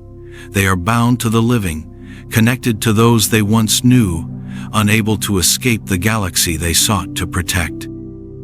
They are not guardians of peace. They are watchers, trapped souls who see but cannot touch, who speak but cannot act. They exist in a state of endless vigilance, unable to rest, unable to move on. But why would the Jedi choose this fate? Because they believed it was their duty. They believed that their wisdom could save the galaxy, that their knowledge could guide the next generation. But this belief was a chain that kept them bound to the galaxy even after death. But there is another possibility. What if this was not a choice? What if the Force ghosts are not simply wise spirits but prisoners of the Force itself? What if they are not allowed to move on because their destiny is incomplete? Because the Force itself has bound them, forcing them to remain, to watch, to guide, until balance is truly achieved. If this is true, then the Force ghosts are not just enlightened beings, they are prisoners, souls who have sacrificed true peace for the sake of duty. Guardians who must watch as darkness rises, as those they love suffer, as the galaxy struggles. They are the greatest Jedi, but they are also the most tragic. Beings who achieved immortality, but at the cost of freedom. And this raises a final question. Is the fate of the Force ghost truly a blessing, or is it a warning? A reminder that even the greatest light can become a prison. A reminder that even those who seek peace can become trapped by their own duty. And a reminder that in the galaxy of Star Wars, even the wisest Jedi are not truly free. The Force's dark will was always in control. Was the Force ever truly balanced? Or was it always under the shadow of a darker will? A force beyond the Jedi and the Sith, a hidden hand that shaped the galaxy, that guided heroes and villains alike. What if the light and the dark were never truly equal? What if the Force itself had a will that was never truly balanced? To understand this, we must look beyond the surface of the Star Wars saga, to the ancient history of the Force and the stories of those who believed they controlled it. The Jedi Order, for thousands of years, believed that the Force was a guide, a source of wisdom and light. They saw the Force as a balance between light and dark, a natural harmony that could be maintained through peace and selflessness. The Jedi became guardians of this balance, warriors of the light who opposed the darkness of the Sith, but the Sith saw the Force differently. They saw it as a weapon, a source of power to be controlled, a means to achieve their desires. For the Sith, the dark side was not a corruption. It was a path to freedom, a path to absolute power. But both the Jedi and the Sith were blind to a greater truth. The Force was not just an energy field. It was a living presence, a cosmic will that influenced the fate of the galaxy. The ancient texts of the Jedi spoke of the Force as a living force, a presence that could guide the actions of those who were sensitive to it. But these texts also warned of the danger of the dark side, a shadow within the Force that could twist even the purest intentions. One of the earliest examples of this dark influence can be seen in the story of the Chosen One. According to the prophecy, a being would be born who would bring balance to the Force. This prophecy was known to both the Jedi and the Sith, but its true meaning was never understood. The Jedi believed that the Chosen One would destroy the Sith and restore peace to the galaxy. But what if the prophecy was not a promise, but a warning? Anakin Skywalker was born without a father, a child created by the will of the Force. His mother, Shmi Skywalker, described his birth as a miracle, a gift of life. But was it truly a miracle? Or was it the work of a darker will? The Sith Lord Darth Plagueis, a master of the dark side, was said to have the power to create life through the Force. Some believe that Anakin was a product of his experiments, a being created not by prophecy but by manipulation. But even if Anakin was created by the Sith, his destiny was shaped by the Force. A destiny of conflict, of darkness, and of betrayal. As a Jedi, Anakin was a hero of the Clone Wars, a warrior of light who defended the Republic. But he was also a man haunted by fear, fear of loss, fear of failure. These fears were not just personal struggles. They were a shadow within the Force, a darkness that consumed him. And in the end, his fear led him to the dark side. He became Darth Vader, a servant of Emperor Palpatine, the Dark Lord of the Sith. But even as he served the dark side, he was never free. He was a pawn, a tool of a greater darkness. But the influence of the Force's dark will did not end with Anakin. It continued with his son, Luke Skywalker. Luke was a beacon of hope, a hero who believed in the light. But even he was not immune to the darkness. In the cave on Dagobah, he saw a vision of himself as Darth Vader, a warning of the darkness within him. When he confronted his father on the second Death Star, he was tempted by the dark side, driven by anger and fear. Only at the last moment did he choose the light. But even then, the shadow of the dark side remained. The struggle between light and dark continued with Rey, a young Jedi who rose to face the darkness of the First Order and the shadow of Emperor Palpatine. Rey believed that she was a child of no one, But in truth, she was a descendant of Palpatine, a being born from darkness. But the Force was not simply a guide for her. It was a shadow, a presence that threatened to consume her.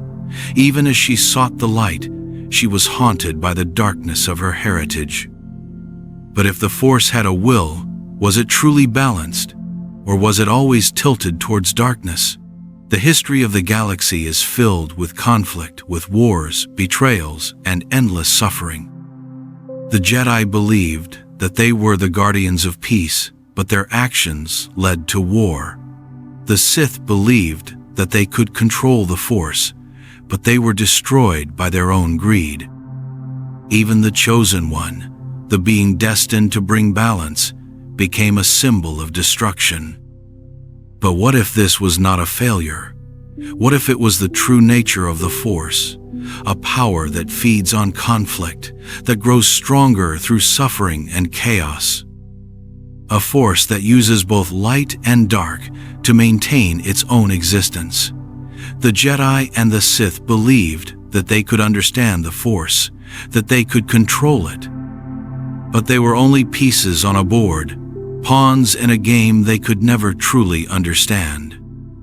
The Force was not simply a balance between light and dark.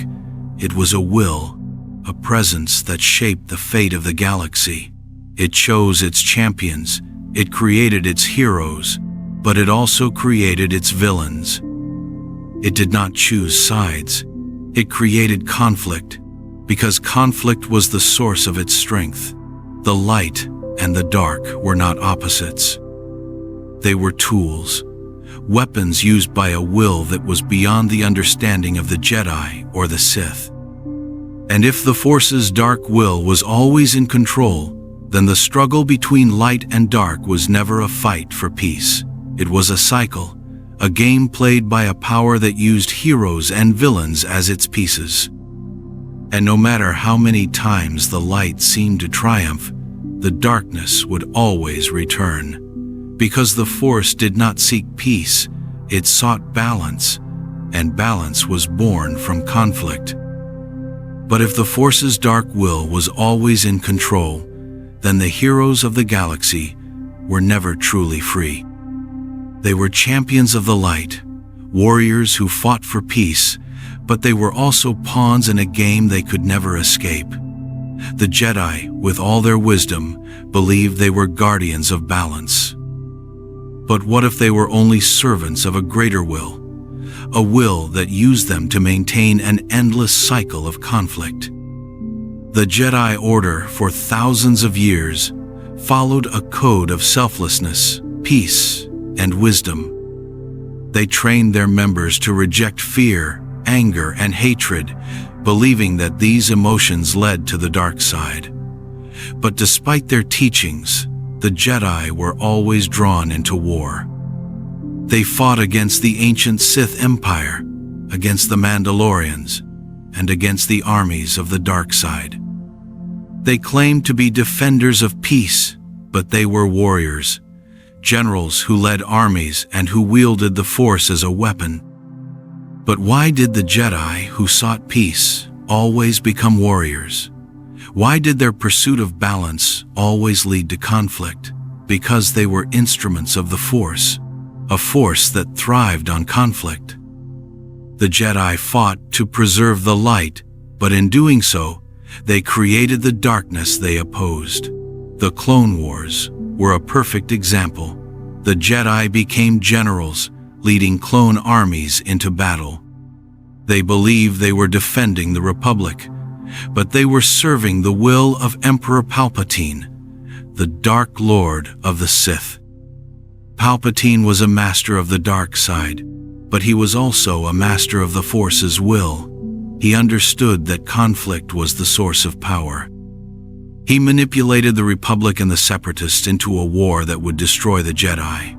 But even as he rose to power, even as he transformed the Republic into the Galactic Empire, he was only playing a role.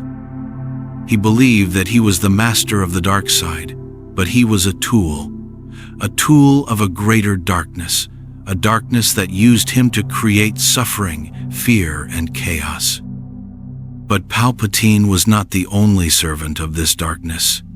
Anakin Skywalker, the Chosen One, was a being created by the Force, a child born without a father, a child destined to bring balance. But his life was a story of suffering. He lost his mother, he lost his wife, and in his fear, he became Darth Vader. He was meant to be a hero, but he became a villain. And even as he served the dark side, even as he became a symbol of fear, he was never free.